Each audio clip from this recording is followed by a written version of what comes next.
The auctioneer's gavel was seconds from condemning the blind albino mare to slaughter when Jacob Marsh's trembling hand rose with the only $3 he had left in the world. Everyone in that crowded auction barn knew the homeless cowboy had just signed his own death warrant by choosing to save a worthless horse instead of feeding himself through the coming winter. Before we continue, don't forget to subscribe to the channel, like the video, and comment where in the world you're watching from. Let's go. The October wind carried the scent of manure and desperation through the livestock auction yard in Redemption Valley, where weathered ranchers gathered around steel pens, their calloused hands gripping coffee cups and bid numbers. The auctioneer's voice crackled through ancient speakers, calling out prices for cattle and horses that would determine the fortunes of families across 3 counties. Most of the animals sold quickly, their value evident in strong muscles and clear eyes, but there was one creature that caused the crowd to fall silent when she was led into the ring. She was an albino mare, pure white from muzzle to tail, with a coat that seemed to glow against the dusty arena floor. But it was her eyes that made people turn away, milky blue and sightless, searching for a world she could no longer see. The mare moved uncertainly, her hooves tentative on unfamiliar ground, her head turning this way and that as she tried to understand where she was. She had been beautiful once. Anyone could see that in the elegant lines of her neck and the refined bone structure of her face. But blindness and neglect had stolen that beauty, replacing it with something that made grown men uncomfortable, a reminder of how quickly fortune could turn, how easily the strong could become helpless. The auctioneer, a thick man named Callahan who had been running livestock sales for 30 years, cleared his throat and tried to sound optimistic. Now then, folks, we have here a 6-year-old mare, albino coloring, gentle disposition. She had some vision problems, but she's sound otherwise. Let's start the bidding at $500. The silence that followed was absolute. Not a hand raised, not a voice called out. The only sounds were the shuffling of boots on concrete and the distant lowing of cattle waiting their turn. Callahan's face reddened slightly. All right then, how about 300? Still nothing. The crowd seemed to collectively hold its breath, waiting for this uncomfortable moment to pass so they could return to the serious business of buying animals that would actually earn their keep. 200? Callahan's voice had lost its professional cheerfulness. 100? A few men shook their heads, and someone in the back muttered something about the cost of feed for an animal that couldn't work. The mare stood in the center of the ring, her white coat catching every ray of sunlight that filtered through the gaps in the barn roof, transforming her into something almost ethereal. She turned her blind eyes toward the crowd, as if sensing their judgment, their rejection. Her ears flickered forward and back, trying to understand the strange sounds and smells that surrounded her. $50, Callahan said, and now there was defeat in his voice. Anyone willing to give this girl a home for $50? The crowd began to disperse, men turning away to examine other lots, to discuss cattle prices and weather patterns, anything to avoid acknowledging the blind mare standing alone in the auction ring. She would go to slaughter, everyone knew it. That was the fate of horses that couldn't work, couldn't breed, couldn't serve any purpose on ranches where every animal had to earn its keep. It was just business, the practical mathematics of frontier life, where sentiment was a luxury few could afford. In the back of the crowd, pressed against the weathered boards of the auction barn, stood a man that most people didn't notice. His name was Jacob Marsh, though he hadn't heard anyone speak it in months. He was 62 years old, though the hardness of his life had aged him beyond his years. His face was weathered like old leather, deeply lined from decades of sun and wind, and his gray beard was uneven where he had trimmed it with a pocket knife and no mirror. His clothes were held together with careful stitches and stubborn hope, patched denim and a flannel shirt that had once belonged to someone else. donated items from a church charity box that he had accepted with quiet dignity. Jacob had been a cowboy once, a real one, not the romantic version from dime novels, but the kind of man who knew horses and cattle, who could read weather in the sky and find water where others saw only dust. He had worked ranches from Montana to New Mexico, earning respect with his skill and his quiet reliability. But time and circumstance had stripped those things away, one by one, until all he had left was a bedroll, a few dollars earned from odd jobs, and memories of better days. He had been sleeping in a storage shed behind the feed store, the owner looking the other way as long as Jacob was gone before customers arrived.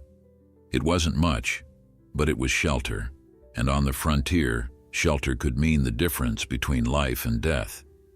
He had come to the auction not to buy, but simply because it was something to do, a way to pass a few hours surrounded by the familiar smells and sounds of livestock, to remember what his life had been before everything fell apart. He had $3.67 in his pocket, money he had earned helping unload feed sacks and mucking out stalls, work that younger men considered beneath them, but which Jacob performed with the same care he had once given to breaking horses and mending fences. That money was supposed to last him through the next week, buying bread and beans, maybe a tin of coffee if he was careful. But when the Albino Mare entered the ring and Jacob saw the way the crowd turned away from her, something shifted inside him. He watched her stand there blind and confused, trying so hard to understand her surroundings, to make sense of a world that had suddenly become dark and frightening. Her ears swiveled constantly, listening for threats or comfort, finding neither in the judgmental silence of the auction barn. He saw the delicate way she placed her hooves, testing each step as if the ground might disappear beneath her. And he recognized something in her careful movements. It was the same caution he used when navigating unfamiliar places, the same uncertainty of someone whose world had changed in ways they never expected. $25, Callahan called out, his voice now flat with resignation. The mare's going for $25, folks. That's practically giving her away. A man near Jacob laughed and said to his companion that you couldn't even give her away, that she'd eat her value in hay in a month and never be worth a damn. The comment was casual, thoughtless, the kind of practical assessment that passed for wisdom among men who measured everything by its utility. But it hit Jacob like a physical blow, not because it was cruel, but because it was true by every reasonable standard. This mare was worthless. She couldn't be ridden, couldn't pull a wagon, couldn't even be safely turned out to pasture without constant supervision. She was exactly the kind of bad investment that men like Jacob, men with nothing to spare, needed to avoid. His hand moved to his pocket, feeling the small weight of his money, money that represented days of hard work and careful saving. $3.67. It was all he had between himself and complete destitution, between sleeping in a shed and sleeping on the ground with nothing but stars for a roof. Any sane man would walk away, would save that money for food and shelter, for the practical necessities that kept body and soul together. The mare was going to slaughter anyway. That was just the way things worked. Nobody could fault him for not throwing away everything he had on a blind horse that would probably be dead within a year. But Jacob found himself thinking about something his grandfather had told him when he was a boy, barely tall enough to reach a horse's withers. The old man had been a cavalry soldier, had seen things in war that he never spoke about, but he had loved horses with a fierce protective devotion that Jacob had inherited without fully understanding. One day, working with a horse that had been mistreated by previous owners, his grandfather had said something that Jacob had never forgotten. Sometimes, boy, the measure of a man isn't what he does when it's easy or profitable. It's what he does when nobody's watching and there's nothing to gain but the knowledge that you did right by a creature that couldn't do for itself. The memory rose in Jacob's mind with painful clarity. His grandfather's weathered hands gentle on a frightened horse's neck, his voice low and soothing as he convinced the animal that not all humans meant harm. That horse had gone on to be one of the best mounts in the valley, loyal and steady. But it had taken months of patient work, and nobody had thought the old man's investment of time would pay off. Yet he had done it anyway, not for profit or praise, but because he believed that every creature deserved a chance at dignity, at being more than just meat and bone. The auctioneer was preparing to close the bidding when Jacob's voice cut through the barn, rough from disuse but steady with conviction. $3. The words felt like they came from someone else, some reckless version of Jacob who still believed the world could be kind. Every head in the auction barn turned to look at him, trying to identify who had made such a fool's bid. Callahan squinted into the crowd, searching for the speaker. Jacob raised his hand slowly, feeling the weight of all those eyes, the mixture of curiosity and pity and dismissal in their gazes. "Sir," Callahan said carefully, his tone suggesting he thought Jacob might be drunk or simple-minded, "I said $25. That's the minimum bid." Jacob stepped forward, moving through the crowd that parted around him like water around a stone. Up close, in the harsh light of the auction barn, his poverty was even more evident in the worn boots held together with wire, the too-thin frame of a man who ate one meal a day when he was lucky, the careful dignity of someone who had lost everything but refused to surrender his self-respect. "I heard you," Jacob said quietly, "but $3 is all I got, and I'm offering it for that mare." A murmur ran through the crowd, part amusement, part discomfort.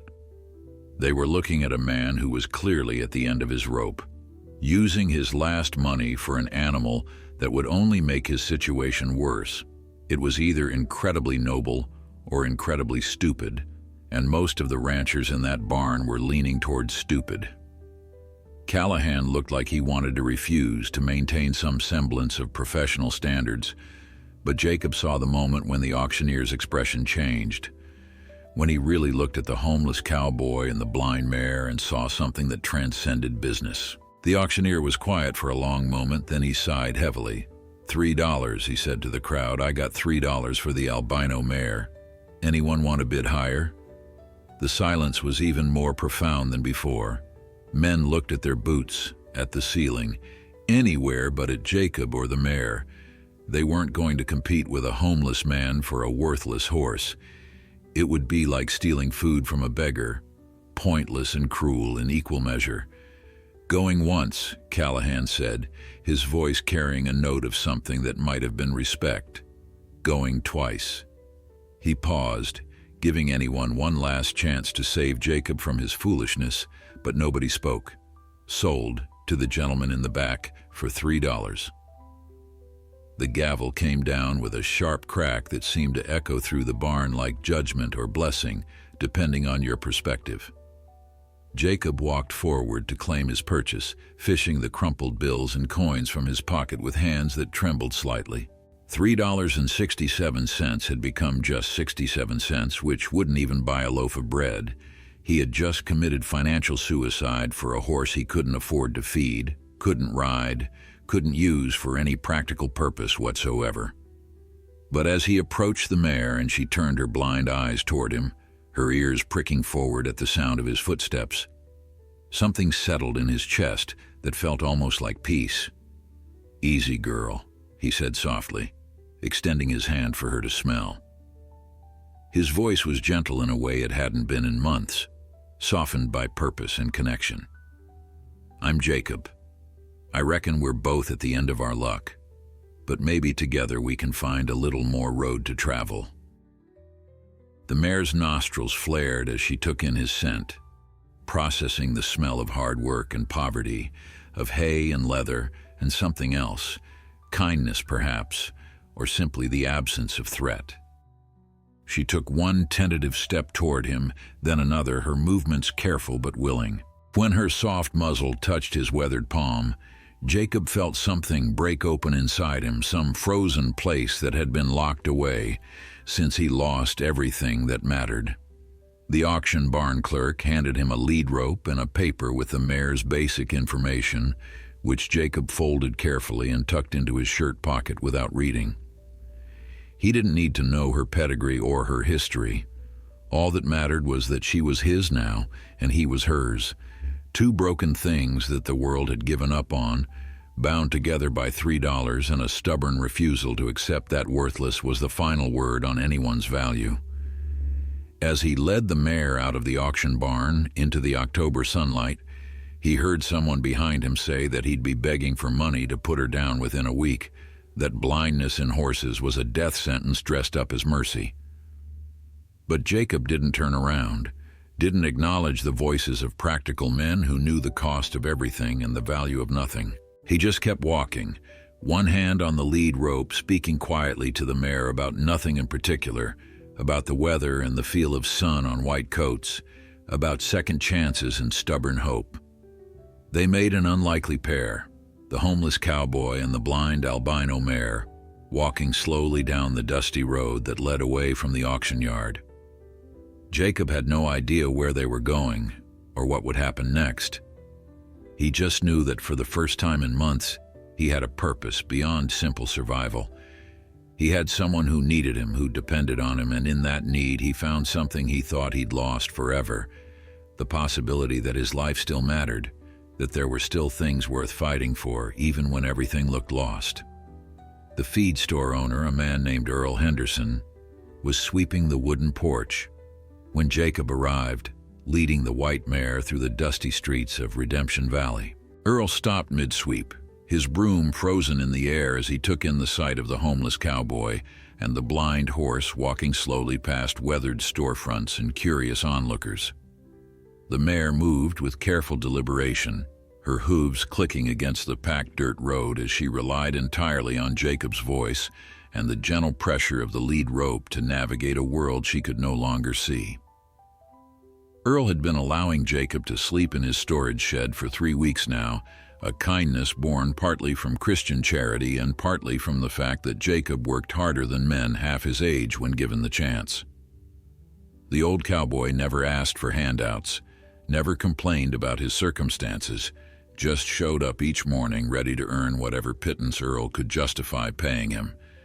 But this was something else entirely. Earl watched as Jacob guided the mare around a wagon wheel, speaking to her in low, steady tones that seemed to calm not just the horse, but something in the air itself. "What in God's name have you done, Jacob?" Earl called out, though his tone carried more concern than judgment. The old cowboy looked up, his weathered face breaking into something that might have been a smile if it hadn't been tempered by exhaustion and uncertainty. "Got myself a partner, Earl. Her name's Pearl." He had decided on the name during the walk from the auction yard, inspired by the way sunlight seemed to make her white coat luminous as a pearl in oyster shell. It felt right somehow, giving her a name that spoke of value and beauty rather than disability and rejection. Earl descended the porch steps, his movements slow and measured as he approached the mare. He had been around horses his entire life, knew good stock from bad, recognized quality even when it was hidden beneath layers of neglect. Up close, he could see what others at the auction had been too quick to dismiss. This mare had excellent conformation, the kind of bone structure and muscle tone that spoke of good breeding. Her blindness was a tragedy, certainly, but it hadn't diminished the fundamental quality of the animal. Earl reached out carefully, letting Pearl smell his hand before he touched her neck. She flinched slightly but didn't pull away, her trust in Jacob apparently extending to anyone the old cowboy deemed safe. "Jacob," Earl said quietly, his eyes still on the mare. "You know I can't pay you enough to feed a horse." The statement hung between them, neither accusation nor dismissal, just simple truth. Jacob nodded slowly, his hand moving to stroke Pearl's neck with the automatic gentleness of a man who understood horses in ways that transcended words. "I know that, Earl. I'm not asking you to. I'll figure something out." But Earl could see the problem written plainly in Jacob's gaunt frame and threadbare clothes. The old cowboy barely had enough to feed himself, let alone a 1,200-pound horse that would need grain and hay and veterinary care. This wasn't just foolish generosity. It was a form of slow suicide, sacrificing his own well-being for a creature that couldn't possibly repay the investment. The feed store owner was quiet for a long moment, weighing his options. He was a businessman, had to be in order to keep his store running and his own family fed, but he was also a man who had been helped when he needed it, who remembered what it meant to have someone believe in you when circumstances looked darkest. He sighed heavily, the sound of a man making a decision his accountant would question, but his conscience required. "All right, here's what we'll do. You can keep her in my back paddock for now. There's grass there and a lean-to that'll keep the worst of the weather off. In exchange, you'll work extra hours when I need them, and you'll keep that paddock and the store cleaner than it's ever been." Jacob's throat worked with emotion, his eyes suddenly bright with something that might have been tears if he'd allowed himself that luxury. "Earl, I can't accept charity." "This isn't charity," Earl interrupted firmly. "This is a business arrangement. I need help around here, and you need a place for your mare. Fair exchange, nothing more."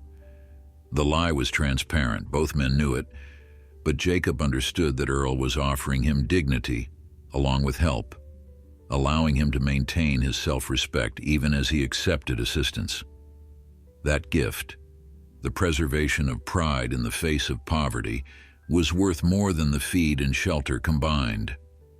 They worked together that afternoon to settle Pearl into the paddock behind the feed store, a quarter-acre of grass, surrounded by sturdy fencing. The lean-to wasn't much, just 3 walls and a roof, but it would provide shelter from rain and wind. Jacob spent hours checking every inch of fencing, making certain there were no hazards that a blind horse might stumble into. He walked the entire perimeter with Pearl, letting her smell and memorize the boundaries of her new home, speaking constantly in that low, patient voice that seemed to have a calming effect on her nervous energy. Earl's daughter, a girl of 16 named Martha, came out to watch them work. She had inherited her father's kind heart and her mother's practical wisdom, a combination that served her well in a frontier town where both qualities were essential for survival. She stood at the fence, her arms folded on the top rail, watching as Jacob guided Pearl around the paddock for the 20th time. "He's teaching her the space," she observed quietly to her father. "Showing her where everything is so she won't be afraid." Earl nodded, surprised by his daughter's insight. She had always been observant, but this showed a depth of understanding that pleased him. "That's exactly what he's doing. Your grandfather used to do the same thing with nervous horses, just talk to them until they understood they were safe." Martha was quiet for a moment, then said something that made her father look at her with new respect. "We should help him, Papa. Not just with the paddock, but really help him. Mr. Marsh isn't a bad man who made bad choices. He's a good man who got dealt a bad hand, and now he's trying to do right by a creature everyone else gave up on. That takes character." Earl felt pride swell in his chest. His daughter had learned the lessons he'd been trying to teach her about judging people by their actions rather than their circumstances. "You're right, Martha.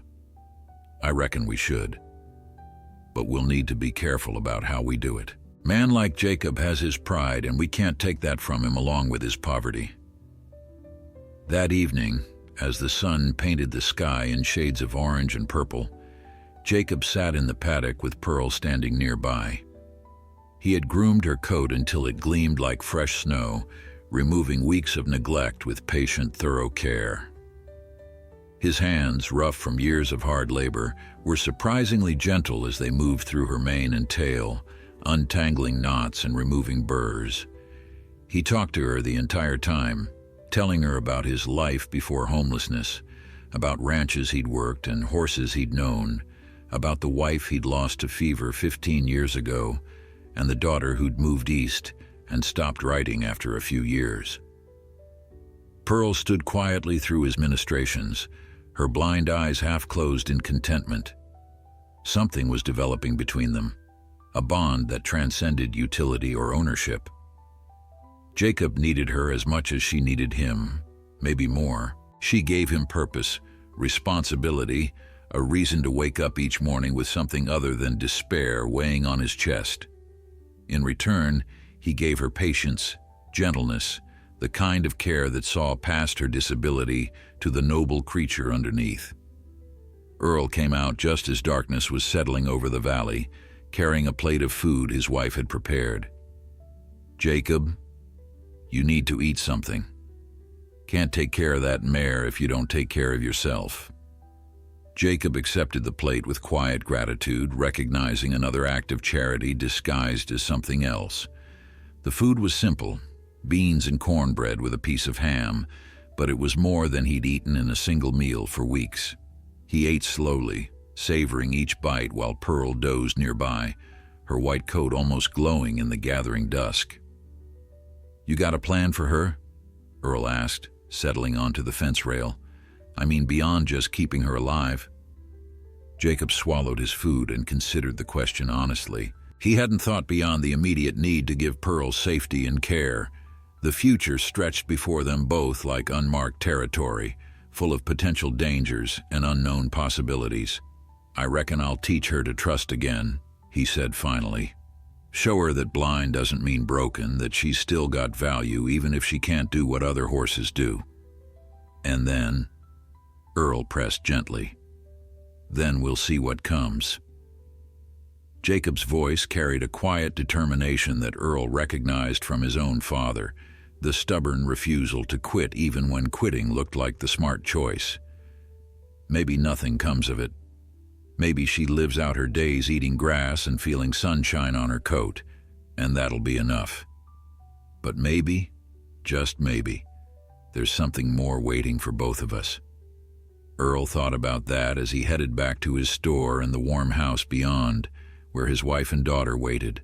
He thought about the homeless cowboy and the blind mare, two creatures the world had written off, finding purpose in each other's company. It shouldn't work. By all practical measures, it was doomed to failure. Jacob had no money, no prospects, no way to provide for a horse long term. But watching them together in that paddock, seeing the care in the old cowboy's weathered hands and the trust in the mare's posture, Earl found himself hoping that maybe, just this once, practical measures were wrong. In the paddock, Jacob finished his meal and set the plate aside. He lay back in the grass, staring up at stars that seemed close enough to touch in the clear October night. Pearl stood over him like a guardian, her presence solid and comforting. For the first time in months, Jacob felt something other than the gnawing emptiness of purposeless existence. He felt needed, valued, connected to another living thing in a way that made life seem worth the effort of living. Tomorrow would bring new challenges, he knew that. Finding enough food for both of them, figuring out how to earn more than Earl's charity could reasonably extend, dealing with the inevitable criticism from people who thought he'd made a fool's bargain at that auction. But tonight, lying in cool grass with stars overhead and a blind mare standing watch, Jacob Marsh felt something he hadn't felt in a very long time. He felt hope, fragile and tentative as a newborn foal, but real nonetheless. Pearl nickered softly, a sound of contentment, and Jacob's weathered face cracked into a genuine smile. "Yeah, girl," he whispered to the star-filled sky. "I reckon we're going to be all right." The first week with Pearl taught Jacob things about patience he thought he'd already learned in 62 years of living. Teaching a blind horse to navigate the world required a level of communication that went beyond words or commands. It demanded trust so complete that Pearl would walk forward into darkness based solely on her faith in Jacob's voice. Each morning before dawn, he rose from his bedroll in the storage shed and went immediately to the paddock, speaking to her before he even opened the gate so she would know it was him approaching and not some stranger or threat. "Good morning, Pearl girl," he'd say, his voice rough from sleep but warm with affection. "It's just me. Come to see how you fared through the night." She learned to recognize not just his voice, but the particular rhythm of his footsteps, the way he moved through space with the careful economy of someone who'd spent his life working with animals. When she heard him coming, her ears would prick forward and she'd nicker softly, a sound of greeting that never failed to warm something in Jacob's chest that had been cold for too long. He established routines because blind creatures thrived on predictability, on knowing what came next and when.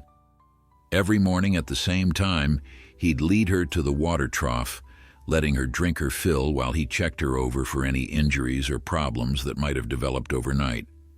Then he'd groom her thoroughly, his hands searching for cuts or swelling, his voice maintaining a constant stream of commentary about the weather, the birds singing in nearby trees, anything to keep her calm and connected to him.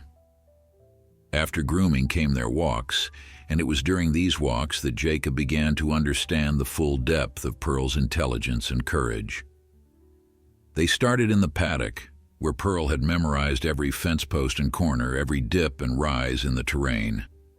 Jacob would walk beside her with barely any pressure on the lead rope, letting her move at her own pace, praising her when she navigated obstacles successfully.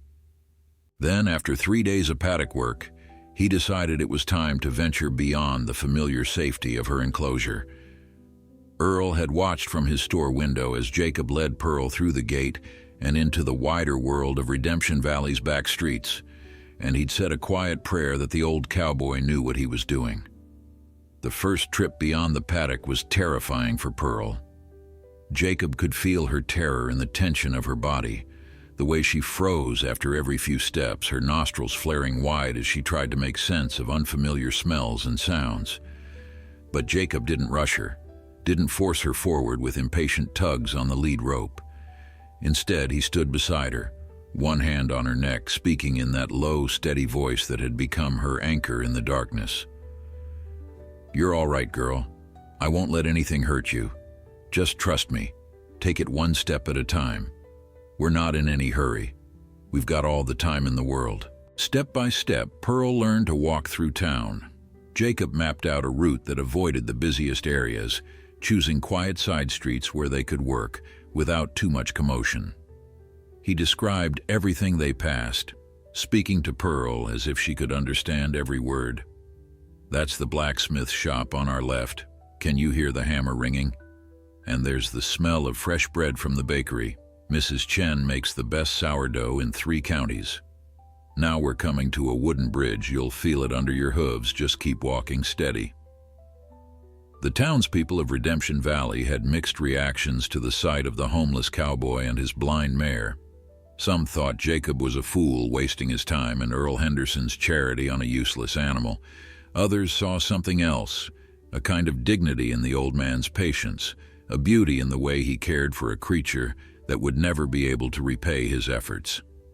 Children were the most honest in their reactions, stopping to stare with open curiosity, sometimes asking if they could pet the pretty white horse. Jacob always said yes, guiding small hands to Pearl's neck and teaching them how to approach a blind animal gently, from the side where she could smell them first. Martha Henderson became Pearl's most devoted admirer after Jacob and the mare herself. The 16-year-old would finish her chores at the feed store and then spend hours in the paddock sitting on the fence and watching Jacob work with Pearl. She had a gift for observation, noticing small details that even Jacob sometimes missed. "Mr. Marsh," she said one afternoon, her voice thoughtful, "have you noticed that Pearl turns her left ear more than her right? I think she might hear better on that side." Jacob stopped what he was doing and looked at Martha with new respect, then turned to observe Pearl carefully. The girl was right. The mare did favor her left ear, swiveling it constantly to gather sound while her right ear remained more static. "You've got a good eye, Martha, or a good ear in this case." Jacob smiled, one of his rare, genuine smiles that transformed his weathered face into something almost young. That's the kind of thing that makes all the difference when you're working with a horse like Pearl. Knowing her strengths and weaknesses, understanding how she experiences the world. Martha flushed with pleasure at the compliment, and from that day forward, she became Jacob's unofficial assistant, helping with grooming and bringing extra treats that she'd saved from the family kitchen, carrots and apples that Pearl learned to take gently from offered palms. It was Martha who suggested that Pearl might be trained to do something useful Not riding, certainly, but perhaps pulling a small cart. Jacob had been thinking along similar lines but had dismissed the idea as too ambitious given their circumstances. He had no cart, no harness, no way to pay for the equipment such training would require. But Martha's enthusiasm was infectious, and that evening after work she presented the idea to her father with the passionate conviction of youth. "Papa, what if Mr. Marsh could train Pearl to pull a delivery cart for the store? She's strong and healthy, just blind. If she learned the routes the same way she learned to walk through town, she could be really useful. Think how special it would be, a white mare delivering feed and supplies. People would remember that, might even bring in more business." Earl had listened to his daughter's proposal with the careful attention he gave to all business matters, and he'd seen the merit in her thinking. It was true that his current delivery system, relying on whoever was available with a horse and wagon, was inefficient and sometimes unreliable. If Pearl could be trained to pull a cart along regular routes, it might actually work.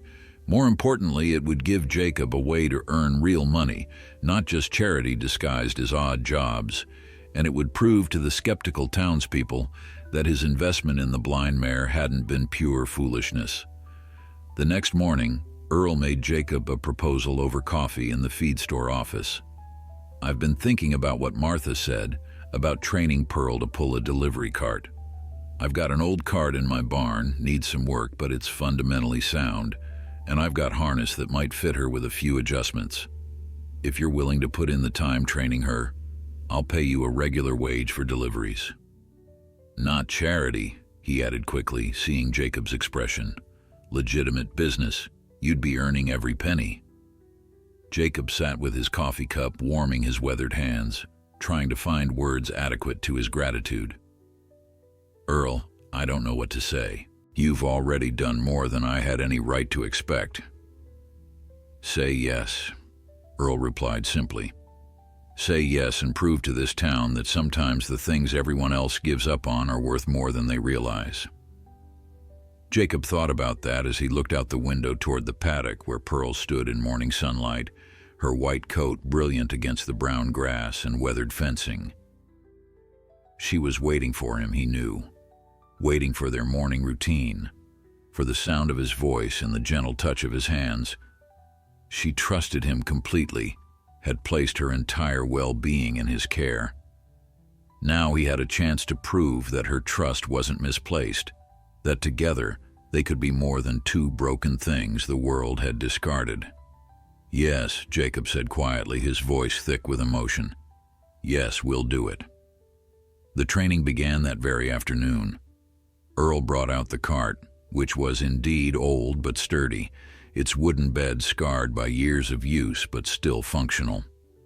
Jacob spent hours examining it, tightening loose boards and replacing a cracked wheel spoke. He borrowed tools from Earl and worked with the focused intensity of a craftsman who understood that quality work was its own form of prayer. While he repaired the cart, Martha cleaned and oiled the harness, her young hands careful with the leather straps and brass fittings that would connect Pearl to her new purpose. The first time Jacob brought the harness near Pearl, she shied away, frightened by the unfamiliar smells and the strange sounds of jingling metal. But he'd expected that reaction and came prepared with patience and apple slices. He let her smell every piece of the harness, draped the leather over her back while speaking constantly in that soothing voice, rewarding her with treats and praise when she stood still. It took 3 days before she would accept the full harness without fear, and another 2 before she understood the feel of shafts on either side of her body and the weight of the cart behind her. Jacob worked with her in the paddock first, walking beside her while she pulled the empty cart in circles, teaching her the commands he'd learned decades ago when he was young and working his first ranch job. Walk on meant move forward, whoa meant stop, G and haw for right and left turns. Pearl learned quickly, her intelligence evident in how fast she associated sounds with actions, but she also had moments of fear when something unexpected would happen, when the cart would hit a rock and make a sudden noise, or when a bird would fly up suddenly from the grass. In those moments, Jacob's patience was tested and proven sufficient. He never yelled, never punished her fear, just waited until she calmed and then started again. Earl and Martha watched the training sessions with growing admiration.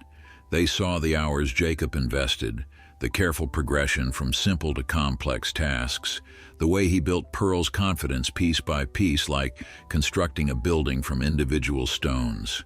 Other townspeople began to notice too, stopping by the feed store to watch the homeless cowboy and his blind mare work together in the paddock. Some still thought it was foolishness, but others began to see something remarkable happening. This wasn't just a man training a horse, it was two souls learning to trust each other completely, creating something beautiful from brokenness. By the end of the second week, Pearl was pulling the cart confidently around the paddock, responding to Jacob's voice commands with increasing precision. She had learned to feel the cart's weight and adjust her pace accordingly, to stop smoothly and start gently. The next step would be taking her onto actual streets, navigating real deliveries through a world full of unpredictable dangers. It was a test that would determine whether all their work had been building toward something real or just postponing the inevitable conclusion that a blind horse simply couldn't function in the working world. Jacob stood in the paddock as evening shadows lengthened, his hand on Pearl's warm neck, and wondered if they were really ready for what came next. The first real delivery route took place on a Wednesday morning when the autumn air carried the crisp promise of winter to come. Jacob had chosen the simplest possible route. Just 3 stops along a quiet residential street where Pearl wouldn't have to navigate heavy traffic or complicated intersections. The cart was loaded with 20-pound sacks of chicken feed, orders that Earl had deliberately arranged to give Jacob and Pearl their first real test under controlled conditions. Martha had insisted on riding along for that inaugural journey, partly to help, but mostly because she couldn't bear to miss what she considered a historic moment. Pearl stood in her harness outside the feed store, her white coat brushed to perfection, her mane braided with blue ribbons that Martha had added for good luck. The mare's blind eyes stared at nothing, but her ears swiveled constantly, gathering information from the morning sounds of Redemption Valley waking up to another day. Jacob checked the harness one final time, his weathered hands moving over leather and buckles with practiced thoroughness, ensuring that everything was secure and properly adjusted. His heart was beating faster than he wanted to admit, nervous energy coursing through him in a way he hadn't felt in years. Earl came out of the store with a piece of paper containing the delivery addresses, though Jacob had already memorized them during a sleepless night of preparation. The store owner's expression was carefully neutral, but his eyes betrayed his concern. Jacob could see the worry there, the fear that this experiment might end in disaster, in Pearl spooked and injured, the cart overturned, and the old cowboy's dreams crushed under the weight of reality. "You take it slow," Earl said quietly, handing over the paper.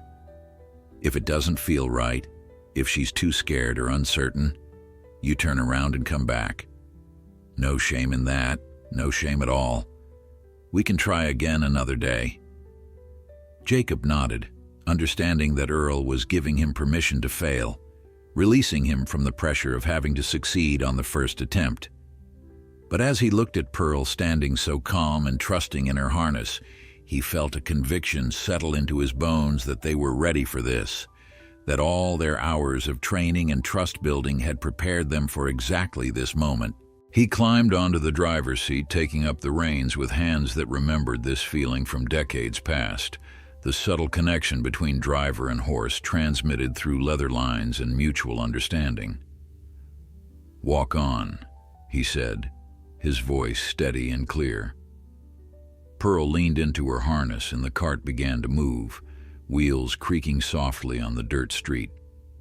Martha, sitting beside Jacob on the seat, gripped the edge of the cart with white knuckles, holding her breath as they pulled away from the feed store and into the flow of morning traffic.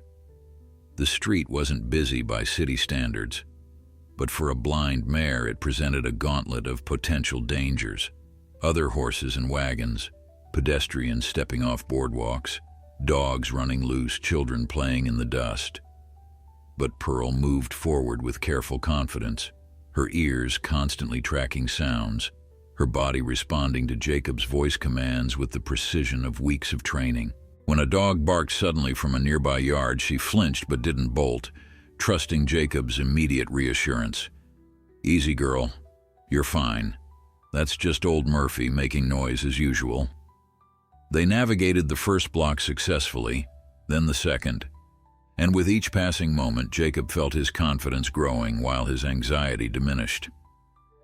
Pearl was doing it, actually doing the work he'd trained her for, proving that blind didn't mean useless. The first delivery was to Mrs. Chen's boarding house, a weathered two-story building where the widow fed half the bachelor workers in Redemption Valley. She was waiting on her porch when they arrived, her Chinese features carefully composed, but her eyes bright with curiosity. She had heard about the blind mare, of course. Everyone in town had heard about Jacob's peculiar charity project, but seeing Pearl actually working was something else entirely. The mare stood perfectly still while Jacob and Martha unloaded her feed sacks, her posture relaxed and patient, giving no indication that standing in unfamiliar places frightened her. Mrs. Chen approached slowly, respect in her careful movements. She had been a stranger in this town once, had faced prejudice and suspicion because of her appearance and accent, so she recognized kinship with other outsiders, with creatures that had to prove their worth in ways others took for granted. "This is remarkable, Mr. Marsh," she said softly, her accent making the words musical. "Many people said you were foolish, but they were wrong. This horse, she has great spirit." Jacob felt warmth spread through his chest at her words, validation from someone who understood what it meant to be judged unfairly. The second delivery went even more smoothly than the first. Pearl was settling into her work, understanding now what was expected of her, that the stops and starts were temporary, that Jacob would always be there, guiding her safely through the darkness. At the third house, a family with 4 children came out to watch the delivery, the youngsters wide-eyed with wonder at the beautiful white mare.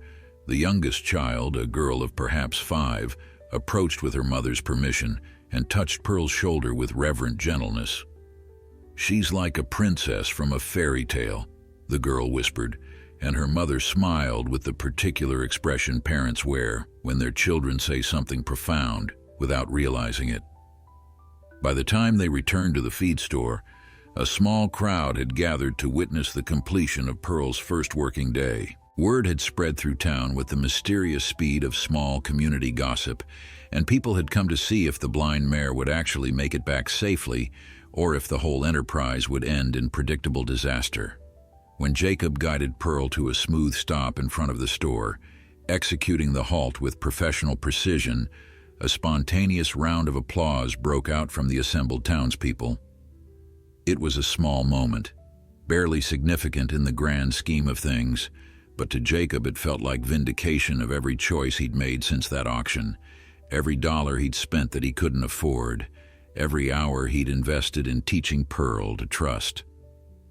Earl emerged from the store, his face split by a grin that Jacob hadn't seen before. "Well, I'll be damned, you actually did it."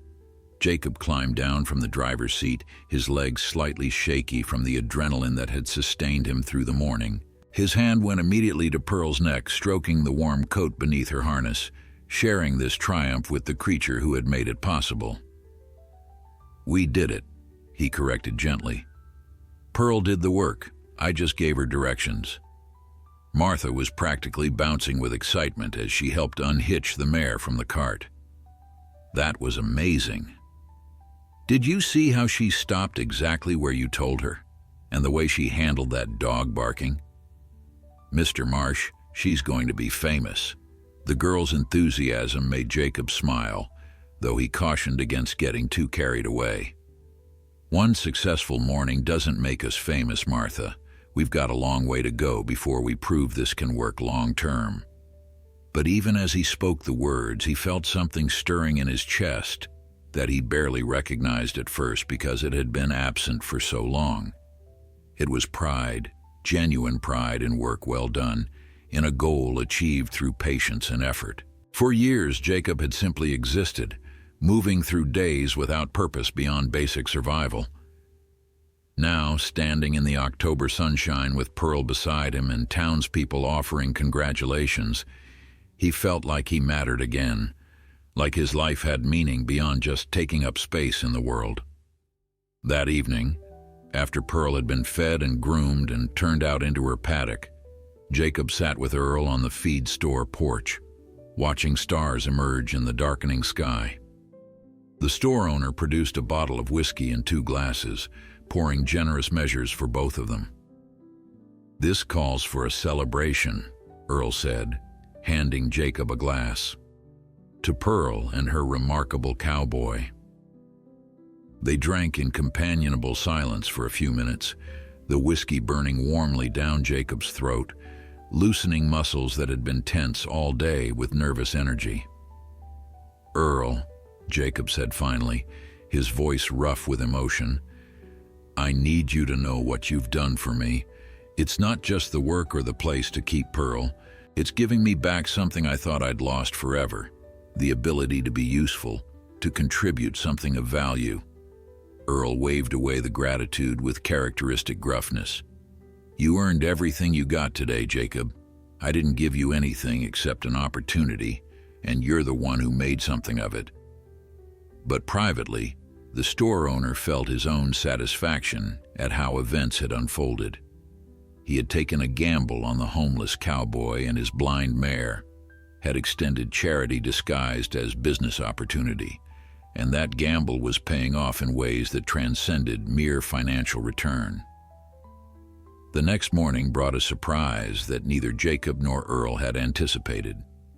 3 different townspeople arrived at the feed store before opening time, each requesting that their deliveries be made specifically by the blind mare and her cowboy driver.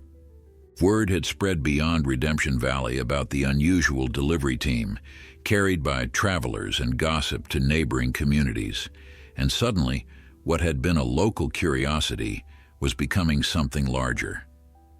People wanted to see Pearl for themselves, wanted to be part of the story of the homeless man and the horse everyone else had rejected.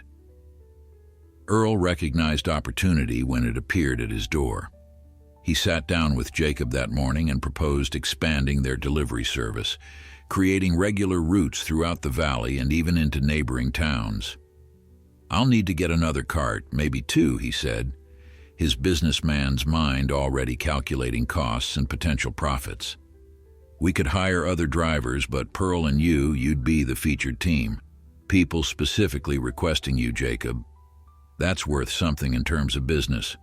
Worth paying you a real wage for, not just room and board for your horse."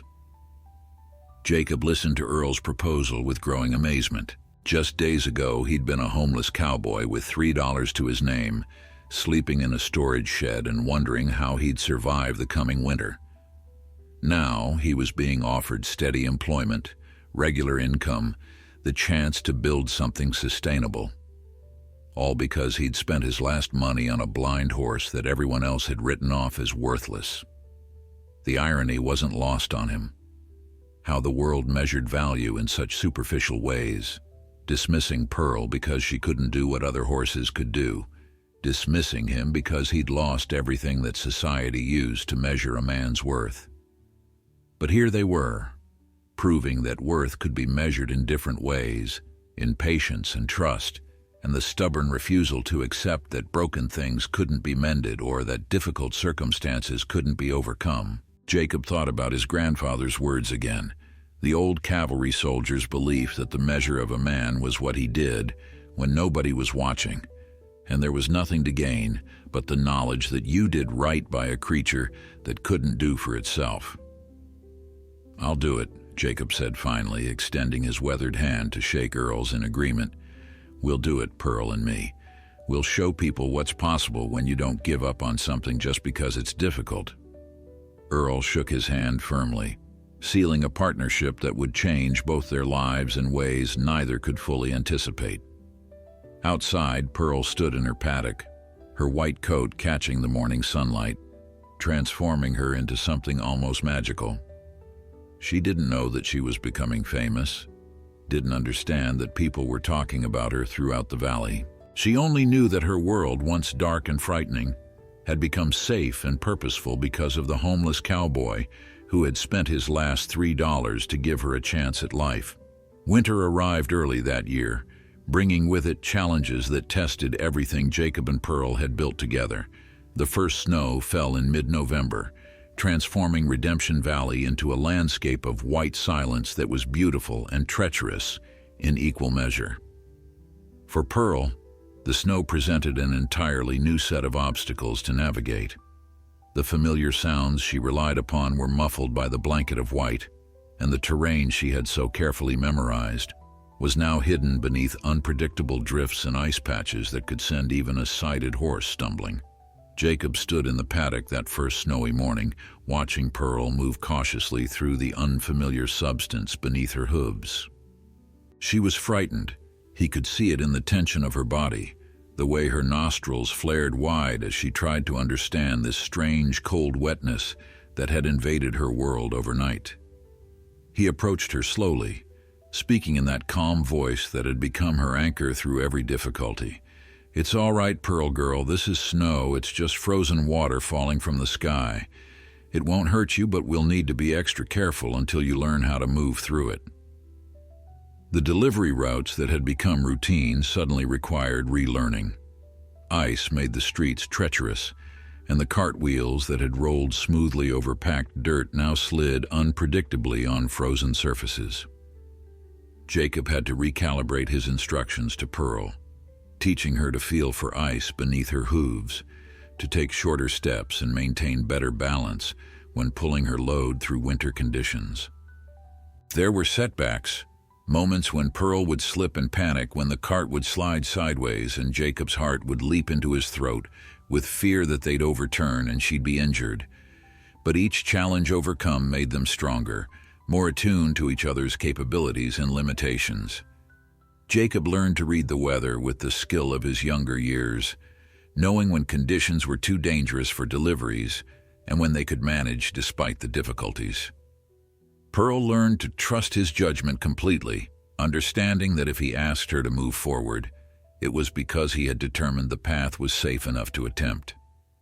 Their bond deepened through these trials, forged stronger by shared adversity in the way that only difficult times can strengthen relationships between creatures who depend utterly upon each other.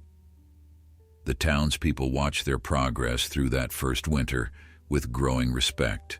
What had begun as curious interest in an unusual spectacle evolved into genuine admiration for the homeless cowboy and his blind mare who refused to let circumstance defeat them.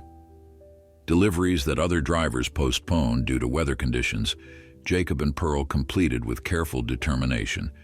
They became known as the most reliable delivery team in the valley, the pair who could be counted on regardless of conditions, who understood that people in isolated farmsteads depended on their supplies arriving even when winter made travel difficult. Earl's business flourished as a result. Customers specifically requested that their orders be delivered by Jacob and Pearl, willing to pay premium prices for the reliability and the pleasure of seeing the remarkable white mare arrive at their doorsteps. The store owner kept his word about paying Jacob a real wage, and for the first time in years, the old cowboy had money in his pocket, enough to buy himself proper winter clothes and better food, enough to ensure that Pearl had the grain and hay she needed to maintain her health through the cold months. Jacob moved out of the storage shed and into a small room above the feed store, a space that Earl had been using for storage but which he cleared out and furnished simply but comfortably.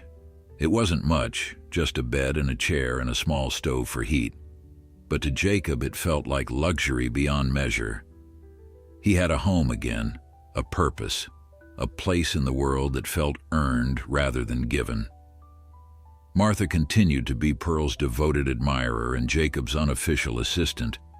The girl had a gift for understanding horses that reminded Jacob of himself at that age, before life had beaten the optimism out of him and left only stubborn determination in its place.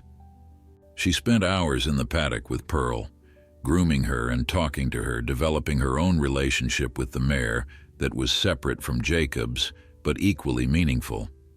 One afternoon in early December, Martha approached Jacob with an idea that she'd been nurturing for weeks. "Mr. Marsh," she said, her young face serious with the importance of what she was about to propose. "I've been thinking about Pearl and about other horses that might be like her, blind or injured or considered worthless for one reason or another. What if we could help more of them? What if this could be bigger than just Pearl?" Jacob stopped his work on the harness he was mending and looked at the girl with newfound respect. He had been so focused on the day-to-day challenges of caring for Pearl and making their delivery business work that he hadn't allowed himself to think beyond their immediate circumstances. But Martha, unburdened by his history of disappointment and loss, could see possibilities that his practical mind had dismissed as unrealistic. "What exactly are you thinking?" he asked carefully. Martha's enthusiasm bubbled over as she explained her vision.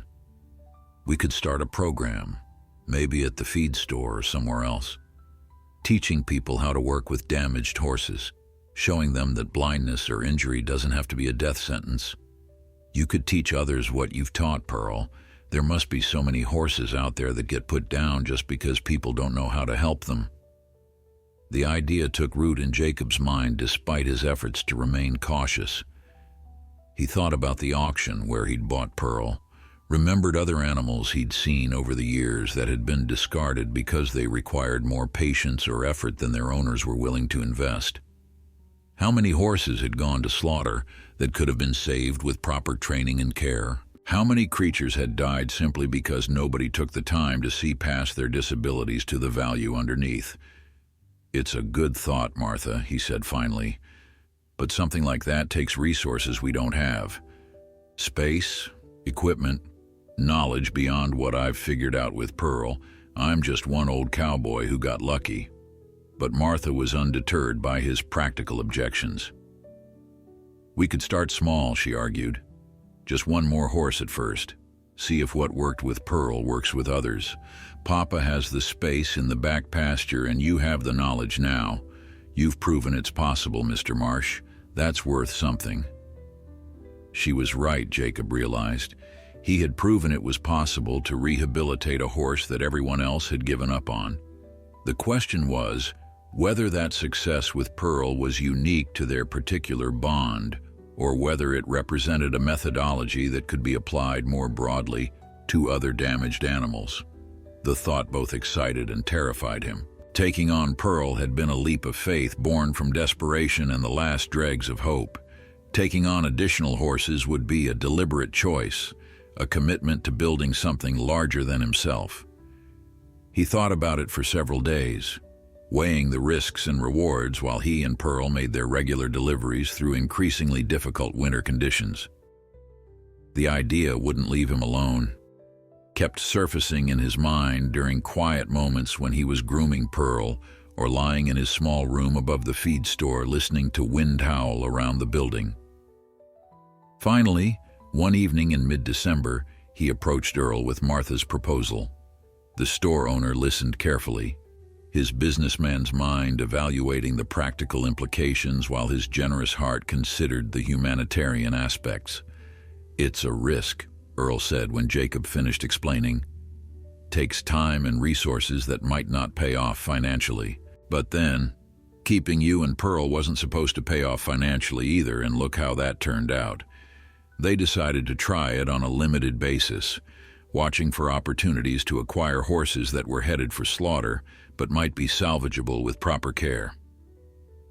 The chance came sooner than expected when a farmer from a neighboring valley arrived at the feed store with a young gelding that had gone partially blind after an infection. The horse was beautiful, a dark bay with intelligent eyes, but the farmer couldn't justify keeping an animal that couldn't work his fields safely. He'd come to buy supplies and to ask if Earl knew anyone who might take the horse before he had to put it down. The farmer's voice carried genuine regret when he explained the situation. He'd raised this horse from a foal, and had hoped it would work alongside him for years, but partial blindness made the animal dangerous around farm equipment and other livestock. Jacob examined the gelding carefully, seeing past the damaged eye to the solid conformation and calm temperament underneath. The horse was young, maybe 4 years old, with years of potential life ahead if someone would invest the time to help him adapt to his limited vision. "How much are you asking for him?" Jacob asked, though he suspected he knew the answer. The farmer shook his head. "I'm not asking anything. If you'll take him and try to help him, that's payment enough. I just can't bear to put him down when he's so young and otherwise healthy." Jacob looked at Earl, saw the store owner nod slightly, giving permission for this expansion of their unexpected mission. "Then we'll take him," Jacob said. "Can't promise we'll succeed, but we'll give him the same chance we gave Pearl."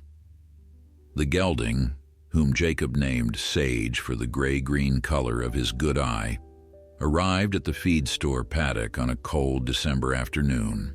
Pearl nickered when she smelled the newcomer, her ears pricking forward with interest. It was the first time she'd had company since arriving at the feed store, and Jacob watched carefully to see how she would react to sharing her space.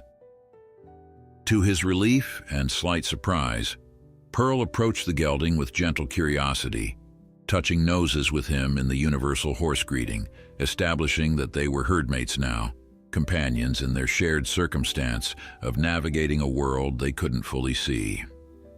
Working with Sage proved both easier and harder than working with Pearl had been. Easier because Jacob now understood the principles of training a vision-impaired horse, had developed techniques through trial and error that he could apply more systematically. Harder because Sage's partial vision was in some ways more challenging than Pearl's complete blindness. The gelding could see shapes and movement on his good side, which made him overconfident sometimes, attempting maneuvers that his limited vision couldn't safely support. Jacob had to teach him caution, had to help him understand his own limitations in ways that Pearl, completely blind from the start, had accepted more readily. Martha devoted herself to Sage's training with the enthusiasm of youth and the growing expertise of someone who was discovering her own gift for working with damaged animals. Under Jacob's supervision, she learned to read Sage's body language, to understand when he was frightened versus uncertain versus simply testing boundaries. She learned patience, learned that setbacks were part of the process and didn't indicate failure, learned that trust was built slowly through consistent kindness and clear communication. Jacob watched her grow in confidence and skill, saw in her something of his younger self before life had worn down his optimism, and felt pride in passing along knowledge that might otherwise have died with him. By Christmas, they had both horses working in harness, though Sage was still limited to the quieter routes, while Pearl handled the more challenging deliveries. The sight of two unusual horses, one pure white and completely blind, the other bay with one damaged eye, pulling delivery carts through Redemption Valley became something the town took pride in. These were their horses, saved from slaughter and transformed into working members of the community, proof that their small valley valued compassion as much as commerce, that usefulness could be measured in ways beyond simple productivity. Jacob stood in the paddock on Christmas Eve, watching Pearl and Sage stand together in companionable silence, their breath creating small clouds in the cold air. 6 months ago, he'd been a homeless cowboy with nothing but $3 and fading hope. Now he had purpose, community, a growing mission that extended beyond his own survival. The transformation felt miraculous, though he knew it was simply the result of one impulsive choice, spending his last money on a creature everyone else had rejected, followed by months of patient work and the kindness of people like Earl and Martha, who had chosen to believe in possibilities rather than limitations. The letter arrived on a gray January morning, delivered by the territorial mail coach that made its weekly run through Redemption Valley. Earl brought it to Jacob, while the old cowboy was grooming Pearl in the barn, his weathered hands working through her mane with the patient thoroughness that had become his daily meditation. The envelope was official-looking, thick paper with a return address from the Territorial Agricultural Commission in the capital, and Jacob's first instinct was fear that some government regulation was about to shut down their operation with Pearl and Sage. His hands trembled slightly as he opened it, prepared for disappointment. But the letter's contents were nothing like he expected.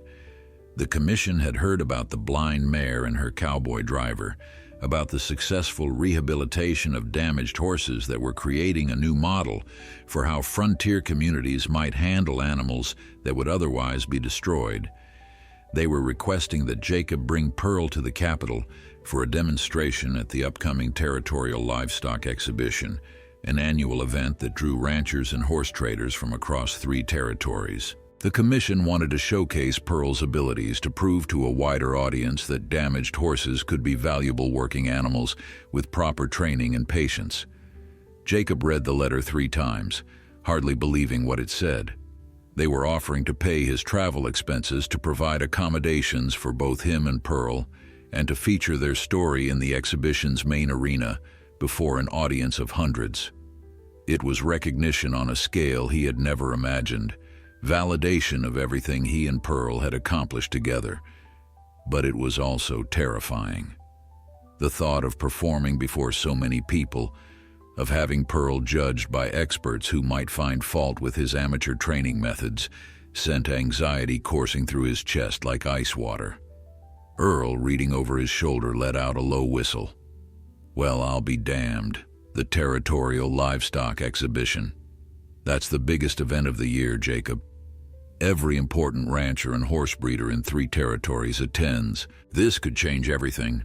But Jacob was already shaking his head, fear overriding ambition. I can't do this, Earl. I'm just an old cowboy who got lucky with 1 horse. Those people at the exhibition, they're professionals with years of experience and fancy credentials. They'll see right through me, see that I'm just making this up as I go. Earl's expression turned serious, almost stern. Jacob Marsh, you listen to me. What you've done with Pearl isn't luck, and it isn't fraud. You took a horse that every expert at that auction had written off as worthless and turned her into the most reliable delivery animal in this valley. You did that with patience and skill and a level of understanding about horses that most of those fancy professionals will never have. Now you can turn down this opportunity if you want, but don't do it because you think you're not good enough. Do it because you genuinely believe it's wrong for you and Pearl. Martha, who had been listening from the doorway, rushed forward with the unbridled enthusiasm of youth. Mr. Marsh, you have to go. Think about all the other horses out there like Pearl and Sage, horses that are getting put down because their owners don't know there are other options. If you show people what's possible, you could save hundreds of lives, maybe thousands. How can you say no to that? Her words struck something deep in Jacob's heart, the part of him that had always cared more about doing right by animals than about his own comfort or reputation. She was correct that this wasn't just about him and Pearl anymore. They had proven something valuable, something that could help other creatures, if only people knew about it. Turning down the opportunity because of his own fear and insecurity seemed suddenly selfish, a betrayal of the mission that Martha had helped him recognize. He thought about it for 2 days, barely sleeping as he wrestled with the decision. He talked to Pearl while they worked their delivery routes, explaining the situation as if she could understand and offer advice. The mare listened with those patient blind eyes, her ears swiveling to catch every word, and Jacob imagined he could sense her willingness to trust him wherever he led, even into situations that frightened them both. On the 3rd day, he wrote his acceptance letter to the Territorial Agricultural Commission, his handwriting careful and deliberate as he committed them to something that felt far larger and more important than anything he'd done in his 62 years. The preparations for the trip consumed the next 3 weeks. Earl insisted on buying Jacob proper clothes for the exhibition, a new shirt and trousers that weren't held together with patches, boots that didn't leak water, a hat that hadn't been shaped by decades of sweat and weather. Jacob protested the expense, but Earl was adamant. "You're representing not just yourself, but this store in this town. You need to look the part of a successful horseman, not a homeless drifter." Martha worked tirelessly on Pearl's appearance, grooming her until the white coat shone like fresh snow, braiding her mane with red ribbons that would catch the light in the exhibition arena, polishing the harness until every brass fitting gleamed. The journey to the capital took 4 days by train, a new experience for both Jacob and Pearl. Getting the mare into the livestock car had been challenging, her blindness making her understandably terrified of the strange smells and sounds of the railway station. But Jacob had walked beside her, his voice steady and reassuring, guiding her up the loading ramp with infinite patience while railroad workers watched in amazement. Once aboard, Pearl settled into her stall with surprising calm, trusting that wherever Jacob led her would be safe enough, even when the world beneath her hooves began to move with the rhythmic clatter of wheels on rails.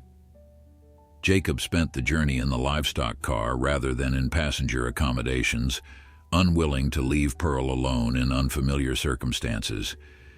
He slept on a pile of hay near her stall, waking frequently to check on her, speaking softly whenever she showed signs of anxiety.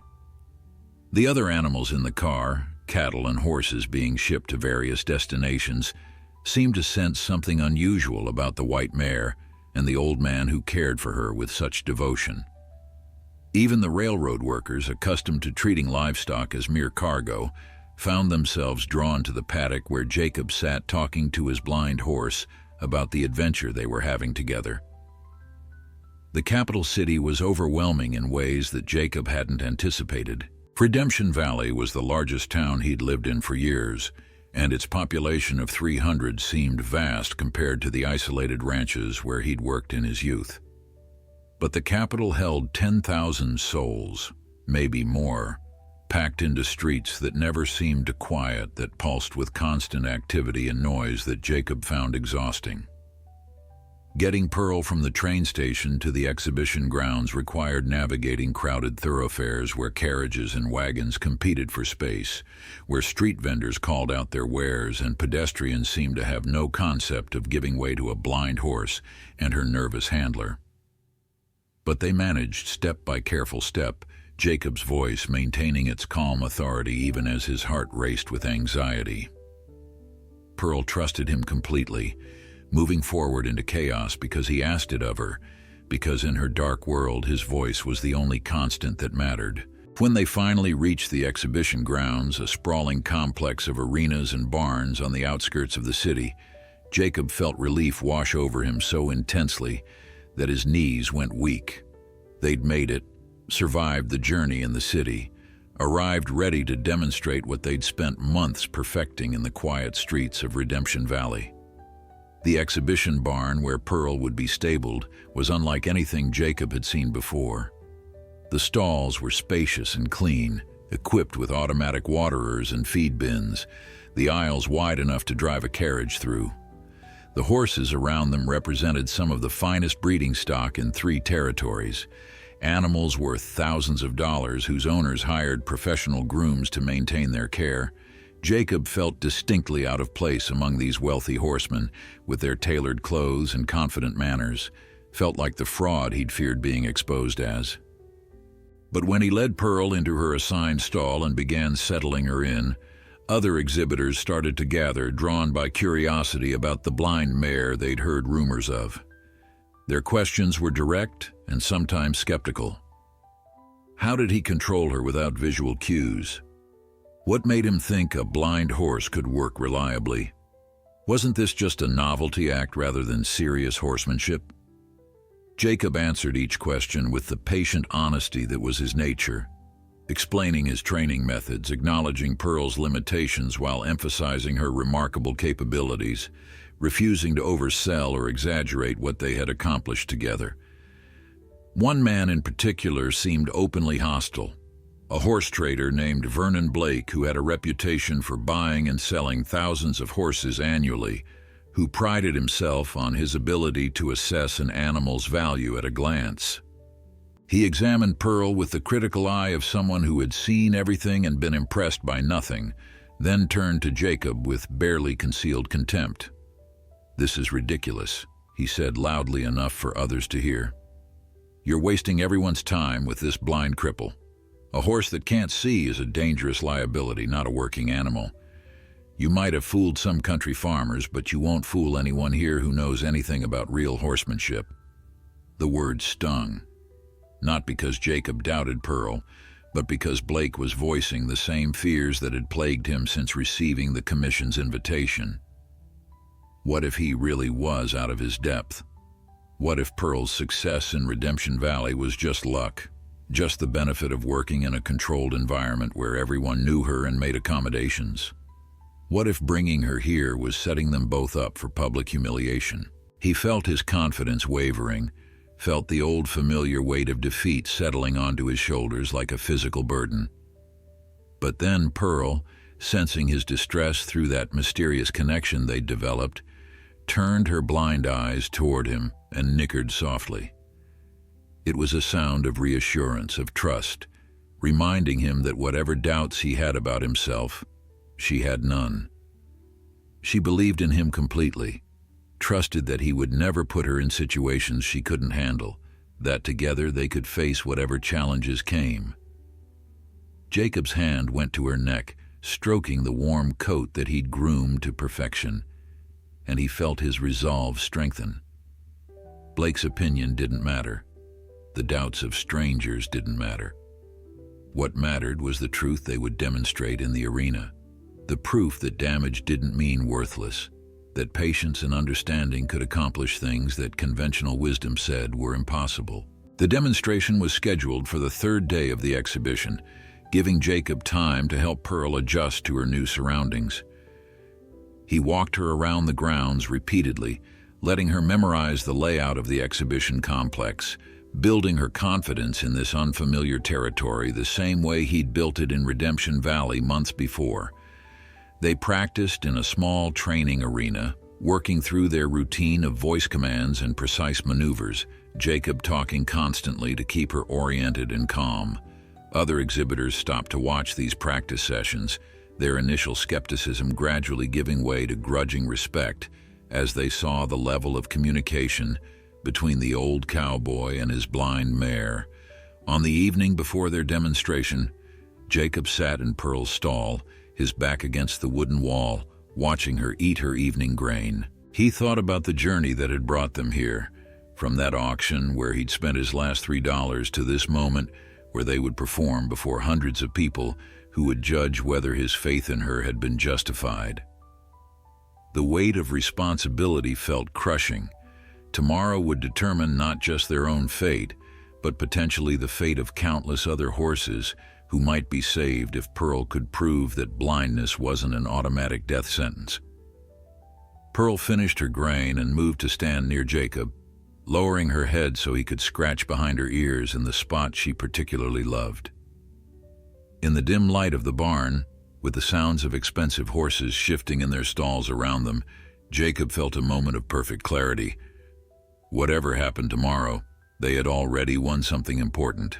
They had found each other when both were at their lowest points, had built something beautiful from mutual need and patient effort, had proven to at least one small town that worthless was never the final word on anyone's value. The rest was just details. The main arena of the territorial livestock exhibition was larger than Jacob had imagined. A vast oval surrounded by tiered wooden seats that could hold 1,000 spectators. When he led Pearl through the entrance gate on the morning of their demonstration, the stands were already filling with ranchers, horse traders, territorial officials, and curious townspeople who had heard rumors about the blind mare and wanted to see if the stories were true. The noise was overwhelming, hundreds of voices blending into a constant roar punctuated by occasional bursts of laughter or applause from other demonstrations taking place inside arenas. Pearl's ears swiveled constantly, trying to process the cacophony of unfamiliar sounds. Jacob could feel tension radiating from her body, the slight trembling in her muscles that indicated fear barely held in check. He kept his hand on her neck, his voice low and steady as he guided her around the perimeter of the arena, letting her acclimate to the space before their scheduled performance. "Easy, girl," he murmured. "I know it's loud and strange, but you're safe. I won't let anything hurt you. Just trust me like you always do." The Territorial Agricultural Commissioner, a portly man named Harrison Whitmore, approached them with the slightly nervous energy of someone who had staked his professional reputation on this demonstration. Whitmore had been the one to extend the invitation, had convinced his fellow commissioners that featuring a rehabilitated blind horse would demonstrate the territory's progressive approach to livestock management. But now, seeing Pearl's obvious anxiety and Jacob's weathered face pale with nerves, he seemed to be questioning his own judgment. "Mr. Marsh," he said, his voice carrying forced cheerfulness, "are you ready? We have you scheduled right after the cutting horse demonstration. Should be about 20 minutes. Jacob nodded, not trusting his voice to remain steady if he tried to speak. 20 minutes to prepare for something that would either validate months of work or expose him as a fool who had gotten lucky in a small town where people were too kind to tell him the truth. He continued walking Pearl around the arena, letting her hooves learn the feel of the packed dirt surface, letting her ears track the sounds that would surround them during the performance. Other exhibitors watched from the rails, some with genuine interest, others with barely concealed skepticism. He spotted Vernon Blake among the skeptics, the horse trader's arms folded across his chest, his expression making it clear he expected this demonstration to end in embarrassing failure. The cutting horse demonstration concluded to enthusiastic applause, and suddenly it was their turn. Commissioner Whitmore's voice boomed through a speaking trumpet, addressing the crowd with the practiced delivery of someone accustomed to public speaking. "Ladies and gentlemen, our next demonstration features something truly remarkable. Mr. Jacob Marsh and his mare Pearl are here to show us that horses with disabilities can still be valuable working animals with proper training and care. Pearl is completely blind, yet she has been working as a delivery horse in Redemption Valley for the past 6 months with perfect reliability. Let's give them a warm welcome." The applause that followed was polite but tentative, the sound of an audience reserving judgment until they saw proof. Jacob led Pearl to the center of the arena, feeling hundreds of eyes upon them, feeling the weight of expectations and skepticism pressing down on his shoulders like a physical burden. He had planned a simple demonstration, nothing fancy or theatrical, just the basic maneuvers that Pearl performed daily on their delivery routes. Voice commands for starting and stopping, turning left and right, backing up, standing still, despite distractions. These were the fundamentals that proved a blind horse could work safely and reliably. But as he stood there with Pearl beside him, Jacob suddenly understood that simple demonstrations wouldn't be enough for this audience. These people needed to see something that challenged their assumptions, that forced them to reconsider everything they thought they knew about damaged horses and their limited value. He made a decision in that moment, abandoning his careful plan for something more ambitious and potentially more dangerous. He whispered to Pearl, his voice too low for anyone else to hear. "All right, girl. Let's show them what you're really capable of. You trust me?" Pearl's ear flickered toward him, her only response, but it was enough. Jacob stepped away from her, moving 20 feet across the arena, leaving her standing alone in the center of that vast space with no physical connection to guide her. The crowd grew quiet, sensing that something unexpected was about to happen. Jacob's voice rang out clear and strong, shedding the uncertainty that had plagued him since their arrival. "Walk on, Pearl." The white mare leaned forward and began walking, her hooves clicking against the packed dirt with careful precision. "Come to me, girl. Follow my voice." Pearl turned her blind eyes toward the sound of Jacob's voice and walked straight toward him, navigating the empty space between them with the confidence of a sighted horse following a visible target. When she reached him, he praised her lavishly, then sent her away again, this time at an angle that required her to compensate for the slight slope in the arena floor. Again she came to his voice, adjusting her path mid-stride to account for the terrain. The crowd's silence had changed quality, no longer skeptical, but genuinely attentive, beginning to understand that they were witnessing something extraordinary. Jacob escalated the difficulty, asking Pearl to navigate around obstacles that arena workers brought out at his request, barrels and poles that she couldn't see but had to avoid based entirely on his vocal directions. Left, Pearl, around the barrel. Good girl, now right, watch for the pole, easy now. She moved through the obstacle course with increasing confidence, her ears locked on Jacob's voice, her body responding to subtle changes in his tone that indicated approval or caution. When she completed the course without touching a single obstacle, spontaneous applause erupted from sections of the crowd, people responding viscerally to the display of trust and communication they'd just witnessed. But Vernon Blake remained unimpressed, or at least determined to appear so. From his position at the rail, he called out in a voice loud enough to carry across the arena. "That's all very pretty, but it's a trained trick, not real work. Can she pull a loaded cart through an unfamiliar route without memorizing every turn beforehand? Can she handle unexpected situations? Or is she just a performing animal that can do the same routine over and over?" The challenge hung in the air, aggressive and dismissive, designed to undermine everything Jacob and Pearl had just demonstrated. Commissioner Whitmore looked distressed, clearly wanting to defend his invited guest but unsure how to respond to Blake's legitimate questions. But Jacob felt something shift inside him, anger perhaps, or simply the certainty that came from knowing the truth of what he and Pearl had accomplished together. He met Blake's eyes across the arena, his weathered face set with determination. "You want to see her do real work? Then set up a real test. Give her a route through town with stops and starts. Obstacles she's never encountered before. We'll show you exactly what a blind horse can do." The crowd buzzed with excitement at this unexpected confrontation. Commissioner Whitmore looked alarmed. Clearly this had gone beyond what he'd planned for, but Blake's face showed satisfaction. He'd forced the situation he wanted, a public test that would either validate or destroy Jacob's claims about Pearl's abilities. "All right," Blake said, climbing down from the rail and walking toward them. "There's a merchant district 2 blocks from here, narrow streets, heavy traffic, unpredictable obstacles. You harness this mare to a cart, load it with goods, and make 3 deliveries following directions you've never heard before. Do that successfully, and I'll personally donate to whatever program you're trying to start for damaged horses. Fail and you admit this whole thing is a fraud." Jacob looked at Pearl, seeing his own reflection in those milky blue eyes that saw nothing but trusted everything.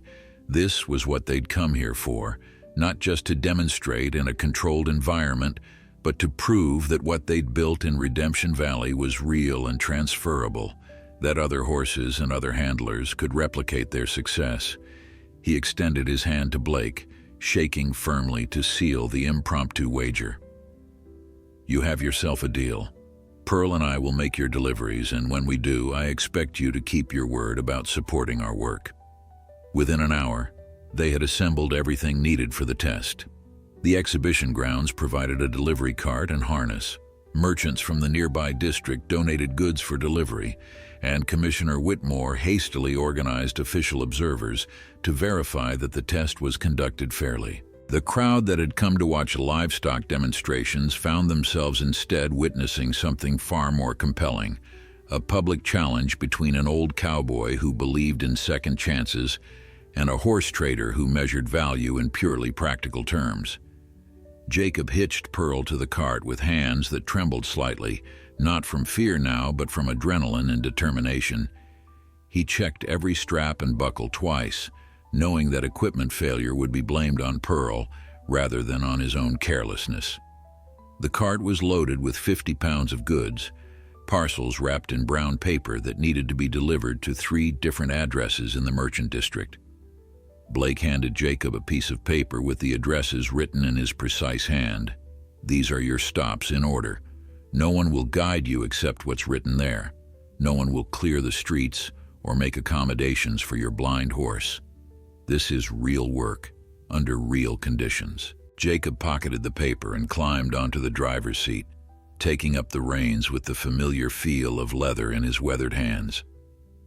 Pearl stood calmly in her harness, waiting for his command, trusting that wherever he led would be safe. The crowd followed them from the exhibition grounds into the city streets, a procession of curious spectators wanting to see how this unusual challenge would resolve. Jacob felt their presence behind him, like a physical pressure. Hundreds of people whose opinions about damaged horses and second chances would be influenced by what happened in the next hour. The merchant district was everything Blake had promised. Narrow streets crowded with wagons and pedestrians, unexpected obstacles like vendor carts and playing children, noise and chaos that would challenge even an experienced sighted horse. Jacob's heart was pounding as he guided Pearl into this maelstrom, his voice steady despite his anxiety.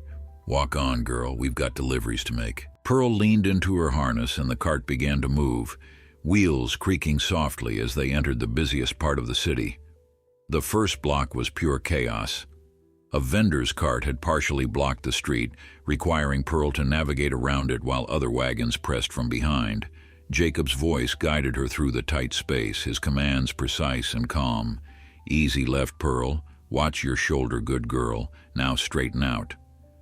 She responded perfectly, edging past the obstacle without touching it, maintaining steady forward progress despite the commotion surrounding them.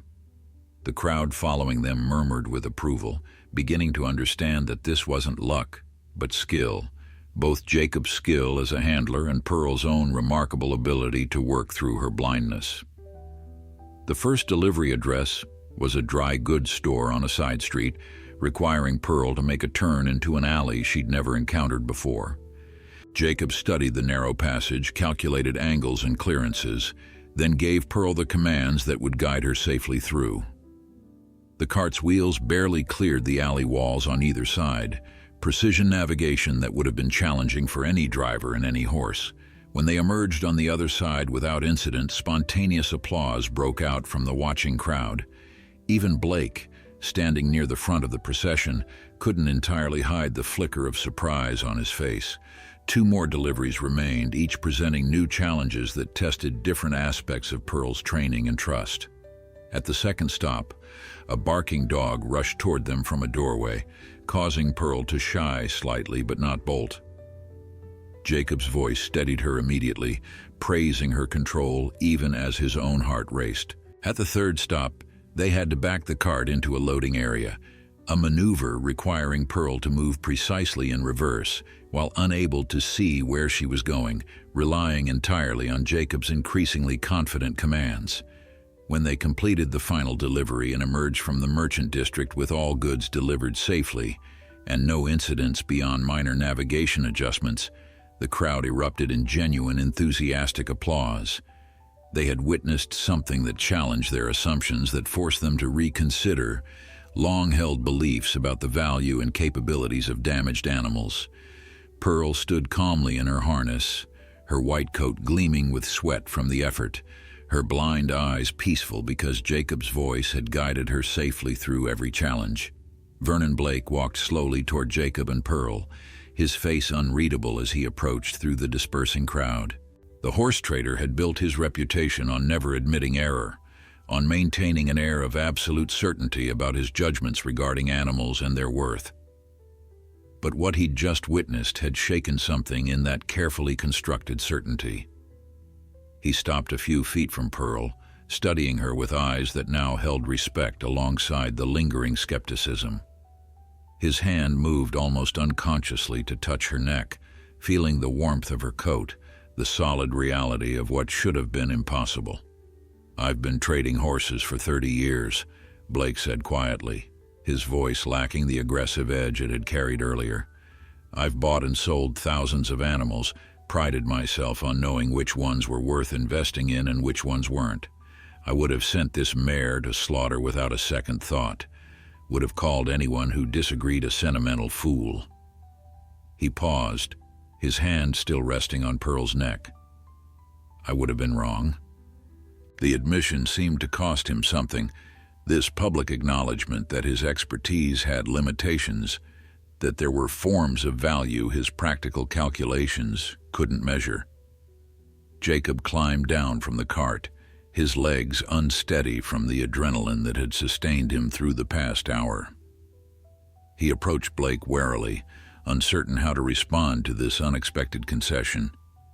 The horse trader reached into his coat and withdrew a leather wallet, extracting bills that he pressed into Jacob's weathered hand. "That's $200, Blake said firmly.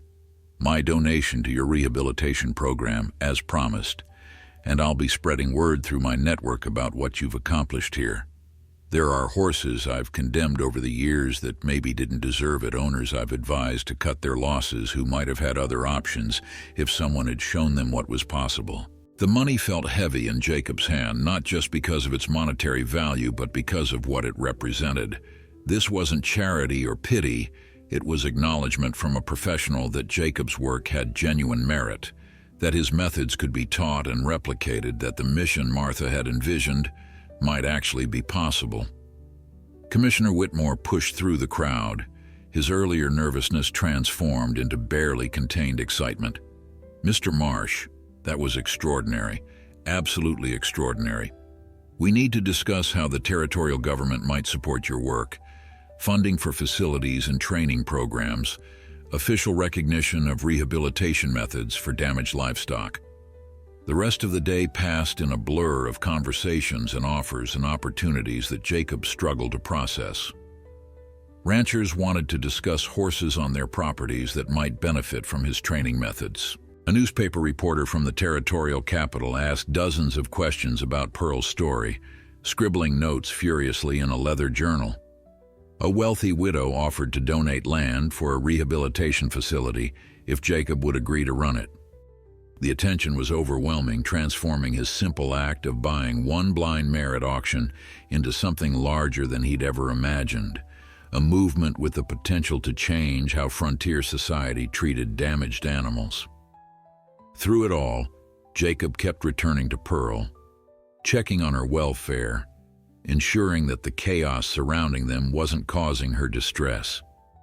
She stood patiently in her harness, occasionally turning her blind eyes toward the sound of his voice, her presence grounding him when the weight of sudden opportunity threatened to overwhelm his ability to think clearly.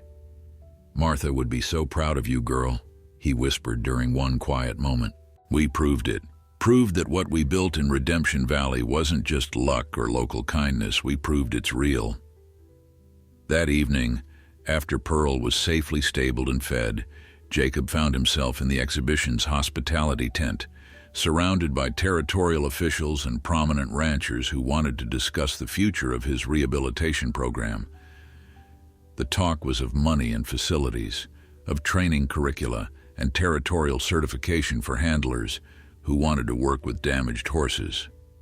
Jacob listened more than he spoke, his weathered cowboy's common sense telling him to be careful about commitments made in the flush of excitement to ensure that whatever program emerged from this day would serve the horses first and human ambitions second. Vernon Blake appeared near the end of the evening, carrying 2 glasses of whiskey that he offered to Jacob with something approaching humility. "I wanted to apologize," Blake said, settling into a chair beside the old cowboy. "Not just for today, though I was unfairly dismissive, but for all the horses I've condemned over the years without giving them the chance you gave Pearl. I've been in this business so long that I forgot animals aren't just commodities, that patience and understanding can accomplish things that money and breeding can't buy." Jacob accepted the whiskey, sipping it slowly while he considered his response. "You were doing what made sense based on what you knew," he said finally. "Can't fault a man for that. But maybe now you know different, maybe we all know different after today. The question is, what we do with that knowledge. Do we use it to help other creatures like Pearl, or do we just pat ourselves on the back for being progressive and go back to business as usual? Blake was quiet for a moment, then nodded slowly. You're right to push. Talk is easy. Action takes commitment. Tell me what you need to make this rehabilitation program real, and I'll help you get it. They talked late into the night, Blake sharing his extensive knowledge of the horse trade while Jacob described his vision for a facility that could take in damaged animals and either rehabilitate them for work or provide them with peaceful retirement if rehabilitation wasn't possible. The horse trader's business connections and Jacob's practical experience with training created a partnership neither had anticipated, built on mutual respect and shared recognition that the afternoon's demonstration had revealed possibilities worth pursuing seriously. The journey back to Redemption Valley 3 days later felt entirely different from the anxious trip to the capital. Jacob rode in the livestock car with Pearl as before, but now he carried letters of agreement, pledges of financial support, and the beginnings of a real structured program that could extend their work beyond the few horses they'd saved personally. Earl and Martha were waiting at the train station when they arrived, having received a telegram about their success at the exhibition. Martha practically danced with excitement, her youthful enthusiasm infectious, as Jacob described the demonstration and the challenges and the unexpected alliance with Vernon Blake. Earl listened with the satisfied expression of someone whose faith had been validated. I knew you could do it, Jacob. Knew Pearl was special from the first moment I saw her with you, but this, he gestured at the papers Jacob carried, this is bigger than I imagined. You're going to need help managing all these commitments and opportunities. Jacob nodded, suddenly feeling the weight of responsibility that came with success. He'd been comfortable working with individual horses, building relationships through patient daily effort. The prospect of running a formal program with facilities and staff and territorial oversight was daunting in entirely new ways, but Martha had already thought through the practical details with the organizational mind that would serve her well in whatever future she chose. We could expand Papa's back pasture, she said, as they walked toward the feed store. Build proper stables and training arenas. I could take a year before college to help you develop the training curriculum, document your methods so other people can learn them. And Mr. Blake's network could help us identify horses that need help before they're sent to slaughter. Her vision was so clear, so well developed, that Jacob realized she'd been planning this expansion long before the exhibition had made it feasible. The town of Redemption Valley had followed their progress through newspaper accounts that had been telegraphed from the capital, and the main street was lined with townspeople waiting to welcome them home. It was a hero's reception for a homeless cowboy who had spent his last $3 on a blind horse, validation from the community that had supported him through those early, uncertain months. Children reached up to touch Pearl as she passed, and their parents called out congratulations and offers of help with whatever came next. Jacob felt emotion tighten his throat, gratitude for this town that had given him a chance to prove that his instincts about Pearl had been correct. Sage was waiting in the paddock behind the feed store, nickering when he heard Pearl's hooves approaching. The partially blind gelding had continued his training during their absence, worked with by Martha under Earl's supervision, and had progressed to handling some of the simpler delivery routes. Seeing the two damaged horses greeting each other, Jacob felt the full weight of what he'd accidentally started with that impulsive decision at the auction. These weren't just individual animals he'd saved, they were proof of concept for a completely different approach to how society treated creatures that couldn't meet conventional standards of perfection and productivity. That evening, sitting on Earl's porch with Martha and her father, Jacob began sketching out plans for the rehabilitation facility that would become their life's work.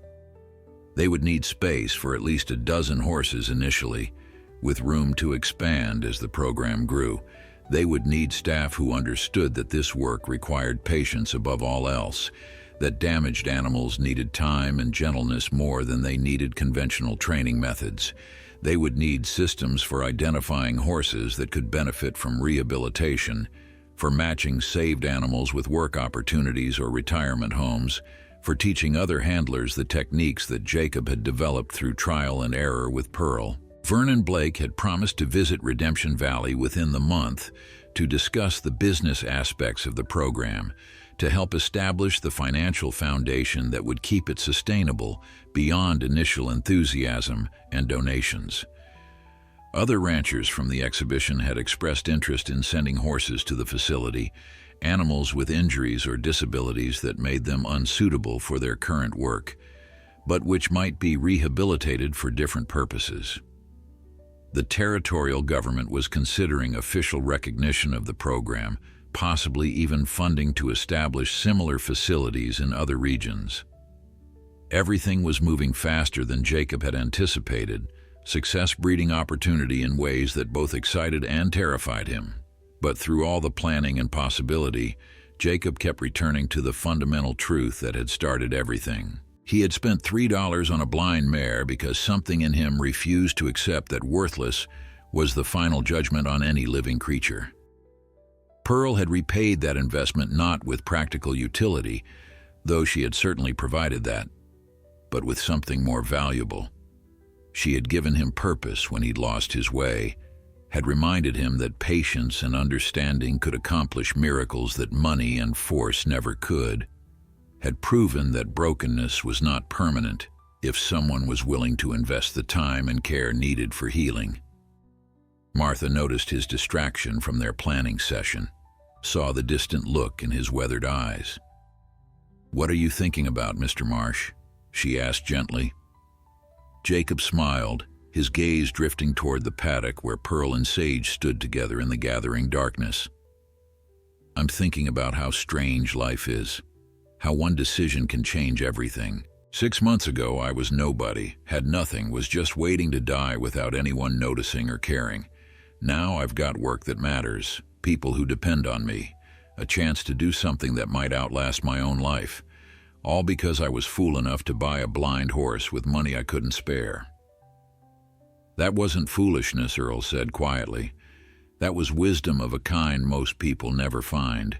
You saw value where others saw only cost, saw possibility where others saw only limitation. The world needs more of that kind of seeing, Jacob, more people willing to look past the obvious to find what's actually true." The old cowboy nodded, accepting the compliment, but knowing in his heart that he hadn't been wise that day at the auction, just desperate and stubborn and unwilling to watch one more creature be destroyed because it didn't fit someone's narrow definition of useful. Pearl had saved him as much as he'd saved her, maybe more, and whatever came next would be built on that foundation of mutual redemption and second chances given when the world said there were no chances left to give. Spring came to Redemption Valley, with the gentle insistence of life renewing itself after winter's harshness. The rehabilitation facility that had existed only in sketches and hopeful conversations 6 months earlier now occupied 15 acres on the outskirts of town, funded by a combination of territorial grants, private donations, and Vernon Blake's surprisingly generous investment in a project he'd initially dismissed as sentimental foolishness. The main barn could house 20 horses comfortably, with specialized stalls designed for animals with various disabilities. Training arenas of different sizes allowed handlers to work with horses at whatever pace their injuries or limitations required. Jacob stood at the fence on a warm April morning, watching Martha work with a mare that had arrived 3 weeks earlier. The horse, a chestnut named Rosie, had been blind in one eye since birth, and had developed such severe anxiety that her owner had been ready to put her down rather than deal with what he called her unpredictable, dangerous behavior. But Martha, now 18 and having postponed college to help establish the rehabilitation program, had recognized that Rosie's behavior wasn't dangerous but terrified. The mare had never learned to compensate for her limited vision, had spent her life being punished for fear responses that no one had understood or addressed properly. Under Martha's patient guidance, Rosie was learning what Pearl had learned months before, that limited vision didn't mean limited life, that there were humans who would work with her disabilities rather than against them. The young woman's voice carried clearly across the training arena, calm and encouraging as she guided Rosie through exercises that built confidence alongside skill. "Good girl, easy now. You're doing beautifully. Just trust yourself. Trust me. We'll figure this out together." Jacob felt pride watching Martha work, seeing how completely she had absorbed the lessons he'd learned with Pearl, how naturally she applied them to other damaged horses. The facility now housed 14 horses in various stages of rehabilitation. Besides Pearl and Sage, who had become permanent residents and demonstration animals, there were horses with partial blindness, old injuries that limited their range of motion, neurological conditions that affected balance, even one elderly gelding who was simply too old to work, but whose owner couldn't bear to have him destroyed. Each animal had a story of rejection or planned destruction. Each represented someone's willingness to try one more option before giving up, and each was slowly discovering that damage didn't mean worthless.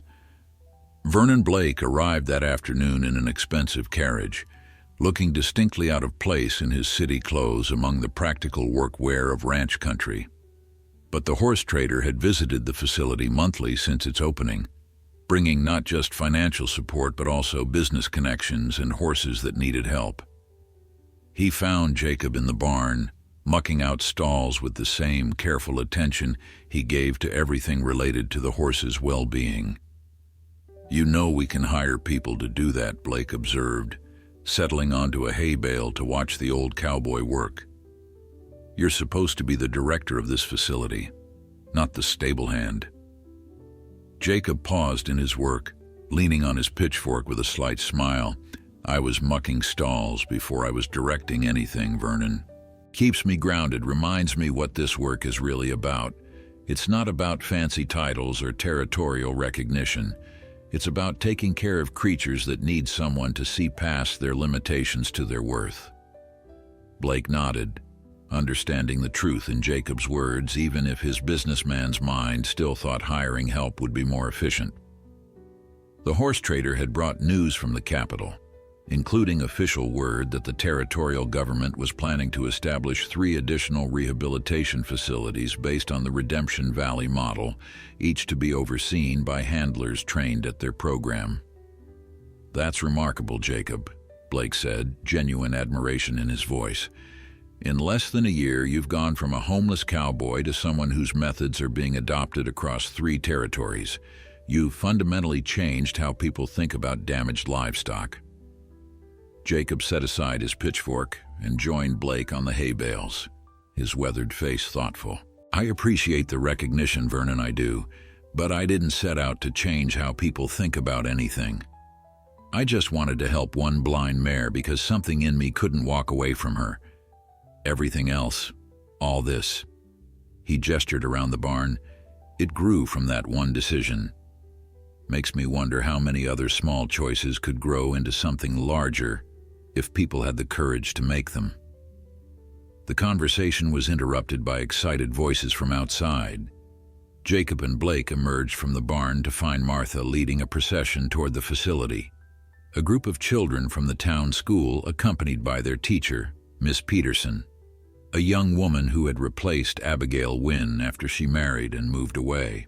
The children had been studying the rehabilitation facility as part of their lessons about caring for animals, and Martha had invited them for a tour that would let them meet the horses and learn about the work firsthand. Jacob watched the youngsters spread out across the property, their faces bright with curiosity and wonder, asking endless questions about the horses and their stories. One small boy, perhaps 8 years old, stood at Pearl's paddock fence with an expression of pure awe. "She's beautiful," he breathed, watching the white mare move gracefully through her familiar space. "How can she walk around if she can't see anything?" Jacob approached the boy, resting his weathered hands on the fence beside the child's small ones. "She's learned to use her other senses, son. Her hearing is excellent, and she's memorized this entire paddock. But mostly, she's learned to trust the people who care for her." When I tell her something is safe, she believes me, and that trust lets her do things that seem impossible. The boy considered this seriously. My pa says broken things should just be thrown away, that it's wasteful to try fixing them. But Pearl isn't broken, is she? She's just different. Jacob felt his throat tighten with emotion at the child's insight. You're exactly right, he said quietly. Being different isn't the same as being broken, and even things that are broken can often be fixed if someone's willing to try. That's what we do here. We give horses a chance to be useful and valued even when other people have given up on them. The boy nodded, storing this wisdom away in whatever part of a child's mind holds truths they'll remember for a lifetime. After the children left, chattering excitedly about everything they'd seen, Jacob found himself alone with Pearl in the quiet of late afternoon. He had come to these moments of solitude with her often over the past months, finding peace in her steady presence in the uncomplicated nature of their relationship. She didn't care that he'd been homeless, didn't judge him for the failures and losses that had brought him to that auction yard with $3 to his name. She only knew that he'd chosen her when everyone else had turned away, that he'd invested patience and care in teaching her to navigate a dark world, that his voice had become the constant that guided her safely through every day. Martha found them there an hour later, Jacob's hand resting on Pearl's neck while the mare dozed contentedly in the warm spring sunshine. The young woman had a letter in her hand, her expression mixing excitement with uncertainty. Mr. Marsh, this just arrived from the territorial capital. They want you to testify before the Legislative Assembly about establishing minimum standards for the treatment of disabled livestock. They're considering laws that would require owners to seek rehabilitation options before destroying animals with treatable conditions. Jacob took the letter, reading through the formal language with a sense of unreality. 9 months ago, he'd been invisible, a homeless man that society literally looked past as if he didn't exist. Now territorial legislators wanted his opinion on animal welfare policy. What do you think I should say? He asked Martha, genuinely uncertain how to approach this kind of formal testimony. You should tell them the truth, she replied without hesitation. Tell them about Pearl, about every horse in this facility, about how damaged animals can have value and purpose if someone's willing to invest the time and care they need. Tell them that the measure of a society isn't just how it treats the strong and productive, but how it treats the vulnerable and damaged. Those were words beyond his ability to articulate, Jacob knew, but they captured something essential about what he'd learned through his journey with Pearl. That evening, gathered around Earl's dinner table with Martha and her father, Jacob spoke about something that had been weighing on his mind for weeks. I've been thinking about succession planning, about what happens to this facility when I'm gone. I'm 63 years old. I'm not going to live forever. We need to make sure the work continues beyond me, beyond any one person. Martha and Earl exchanged glances, some silent communication passing between them. Papa and I have been talking about that too, Martha said carefully. I'm planning to study veterinary medicine when I go to college, specialize in rehabilitation methods for damaged animals. The facility could become a training center, teaching the next generation of handlers while continuing to help horses. The idea settled into Jacob's mind with the rightness of something that had been waiting to be recognized. Martha had been his student, but somewhere along the way she'd become his partner in this work, had developed skills and insights that complemented his practical experience with formal education and systematic thinking. She represented the future of rehabilitation work, the next evolution beyond what he'd stumbled into through desperation and stubbornness. Earl cleared his throat, his voice carrying the weight of something important. Jacob, there's something else we need to discuss. Martha and I have been talking to a lawyer about establishing a charitable foundation that would own and operate the facility after you're gone. We'd like to name it the Pearl Foundation, after the mare that started everything.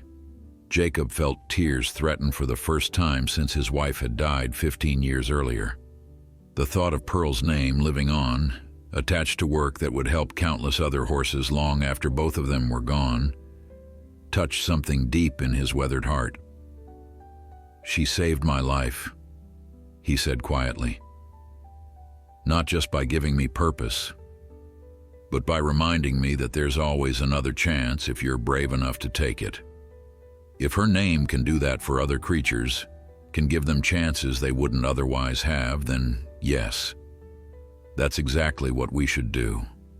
The spring evening stretched long and peaceful, filled with planning and hope and the satisfaction of work that mattered. Through the window, Jacob could see the facility's barn silhouetted against the darkening sky, lights glowing warm in the windows, where horses with second chances were settling in for the night. Pearl was out there somewhere, probably standing near Sage in their shared paddock, two damaged creatures who had found safety and purpose together. Tomorrow would bring new challenges, new horses needing help, new problems requiring solutions that nobody had figured out yet. But tonight, Jacob allowed himself to simply feel gratitude for the unlikely journey that had brought him from that auction yard to this moment, from homelessness to a life filled with meaning and connection. Vernon Blake had stayed for dinner, and as they finished their meal, the horse trader raised his glass in a toast. To Pearl, he said simply, and to the stubborn old cowboy who spent his last $3 to prove that worthless is never the final word on anyone's value. They drank to that, four people whose lives had been changed by one blind mare, and the man who'd refused to give up on her, who'd built something beautiful from mutual brokenness and patient faith that damaged things could be healed if someone cared enough to try. Later that night, alone in his small apartment above the barn that now served as his office and home, Jacob sat by his window looking out over the facility he'd helped create.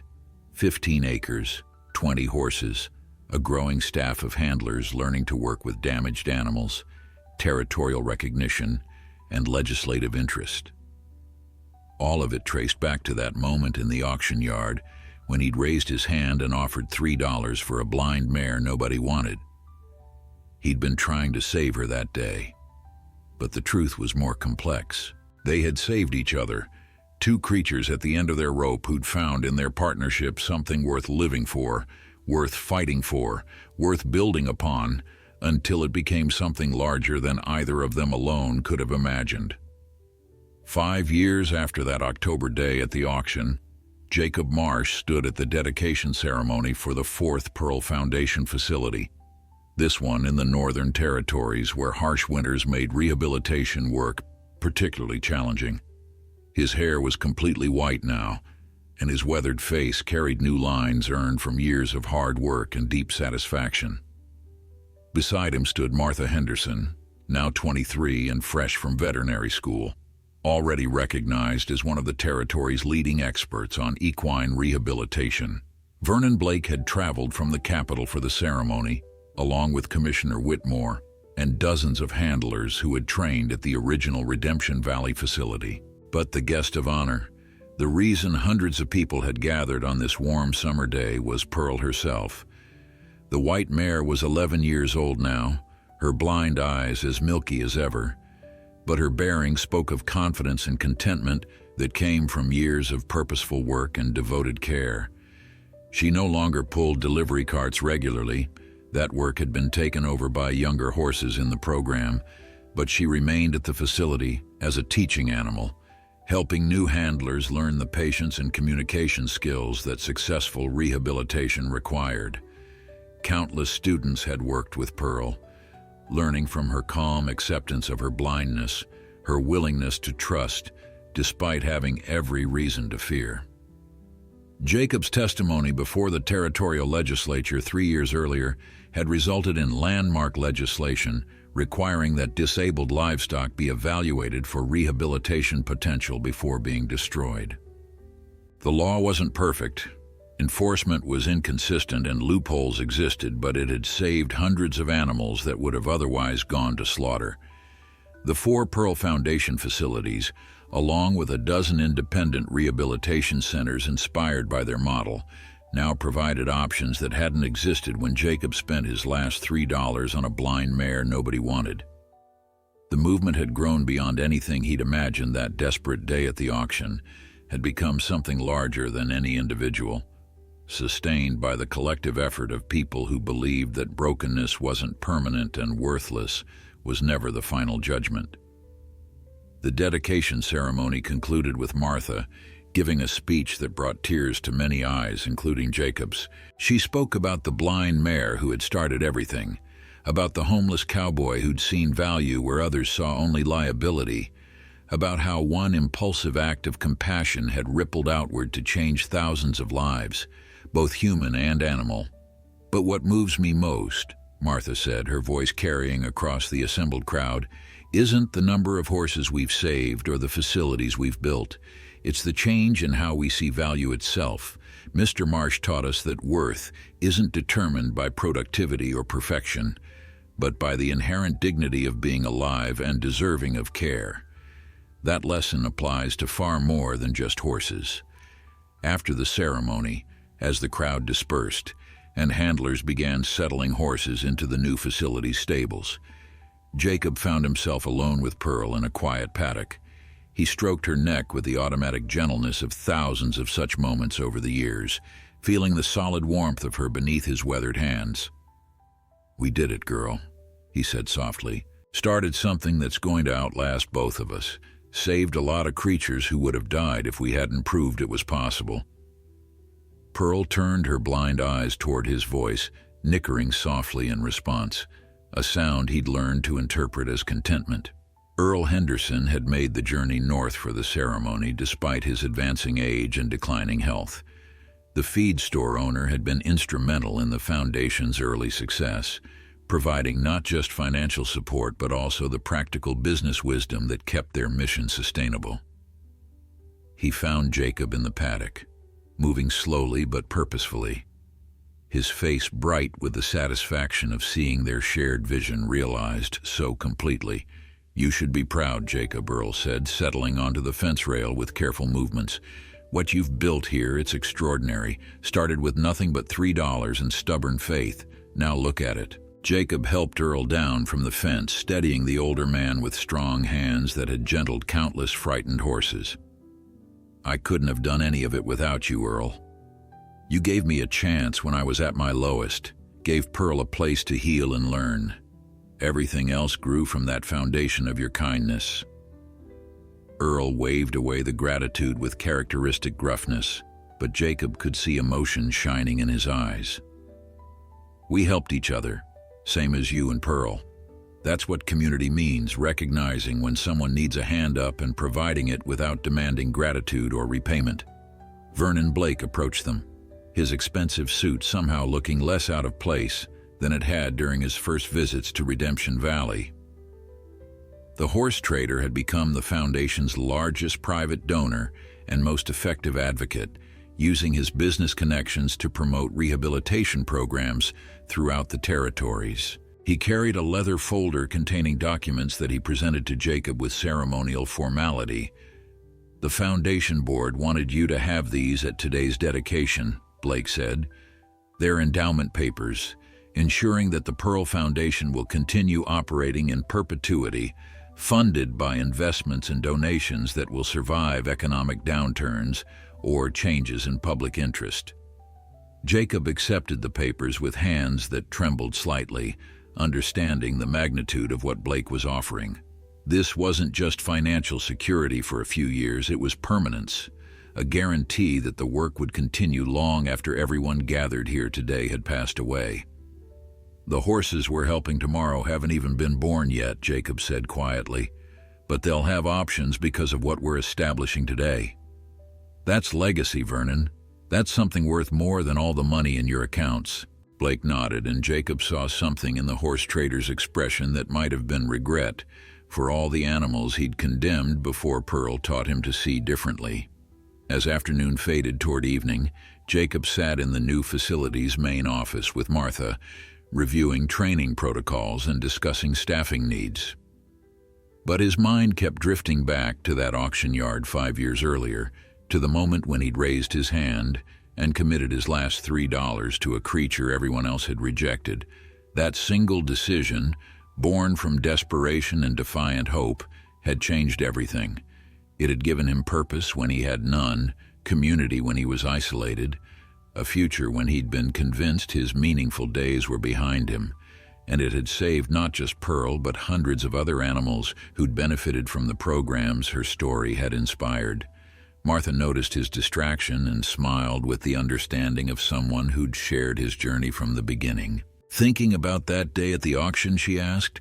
Jacob nodded. "I keep wondering what would have happened if I'd walked away. If I'd decided $3 was too much to spend on a blind horse, where would I be now? Where would Pearl be?" Martha's expression grew serious. "Pearl would be dead, and you'd probably be dead too, maybe not literally, but in every way that matters. Instead, you're both here, both thriving, both part of something that's making the world better. That's what happens when someone has the courage to care about something everyone else has given up on." They worked until dark, then walked together through the facility, checking on horses and ensuring everything was secure for the night. The northern summer air was cool and clear, stars brilliant overhead in ways they never were in cities. Jacob paused at Pearl's stall, finding her standing quietly with her head over the door, her blind eyes turned toward the sound of his approaching footsteps. She knew his particular rhythm.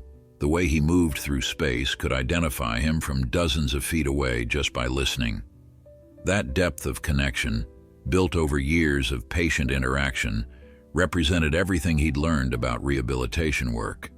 Success wasn't measured in quick fixes or dramatic transformations, but in the slow accumulation of trust and understanding between damaged creatures and the humans who refused to give up on them. "Good night, Pearl Girl," Jacob whispered, scratching behind her ears in the spot she particularly loved. "Thank you for saving my life, for giving me reasons to wake up every morning, for teaching me that broken things can heal if someone cares enough to try." Pearl nickered softly, her breath warm against his weathered cheek. And Jacob felt the same rush of affection and gratitude he'd felt that first day when he led her away from the auction yard, with nothing but hope and $3 worth of faith that they'd figure things out together. Martha waited for him at the barn entrance, her young face thoughtful in the starlight. "Mr. Marsh," she said as they walked toward the facility's guest quarters, "do you ever regret it? Spending your last money on Pearl, giving up the little security you had for something so uncertain?" Jacob considered the question seriously, thinking about the homeless cowboy he'd been, the purposeless existence he'd been living, the slow death of spirit that comes from believing you no longer matter. Then he thought about everything that had grown from that desperate, impulsive choice, the lives saved and futures changed and possibilities created. "Not for 1 second," he said finally. "Best $3 I ever spent. Best decision I ever made. Pearl gave me back my life, my sense of worth, my belief that there's always another chance if you're willing to reach for it.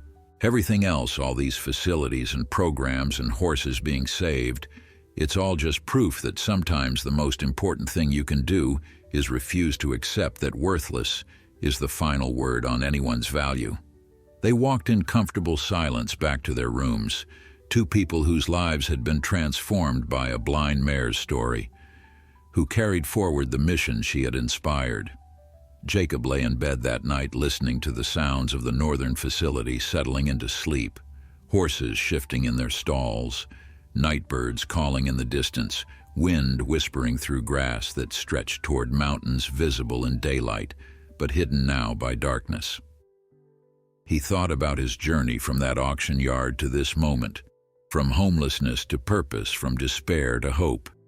It hadn't been easy. There had been setbacks and challenges and moments when failure seemed certain. But through it all, Pearl had been his anchor, her quiet trust and steady presence reminding him why the struggle mattered, why giving up was never acceptable when creatures depended on him. In her stall across the compound, Pearl stood quietly in the darkness that was her permanent reality, comfortable in a world she navigated entirely through sound and smell and the spatial memory she'd developed so thoroughly. She didn't know about foundations or legislation, or the hundreds of horses whose lives had been saved because of her story.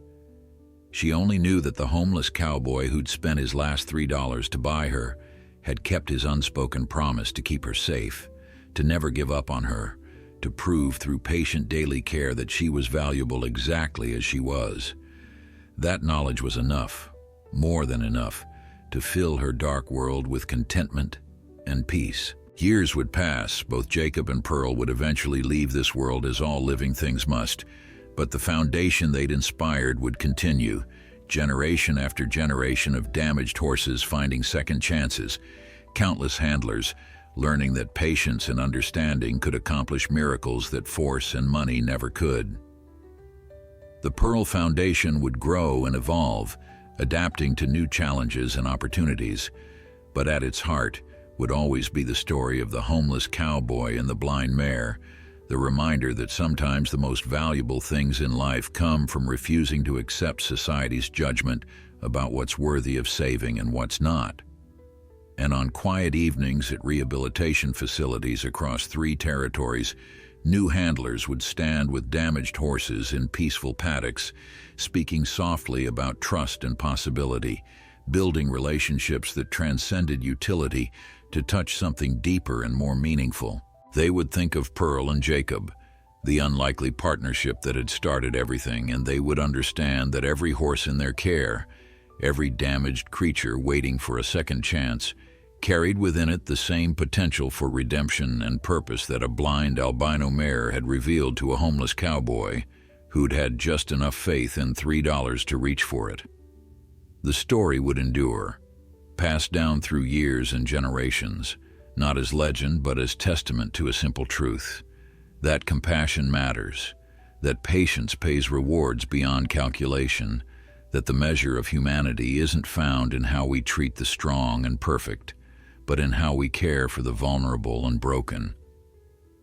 One old cowboy and one blind mare had proved that truth in ways that changed their world, and their legacy would continue changing worlds long after both had returned to the earth that had shaped them. That was legacy worth more than money, worth more than recognition, worth every last dollar of those $3 that had started everything.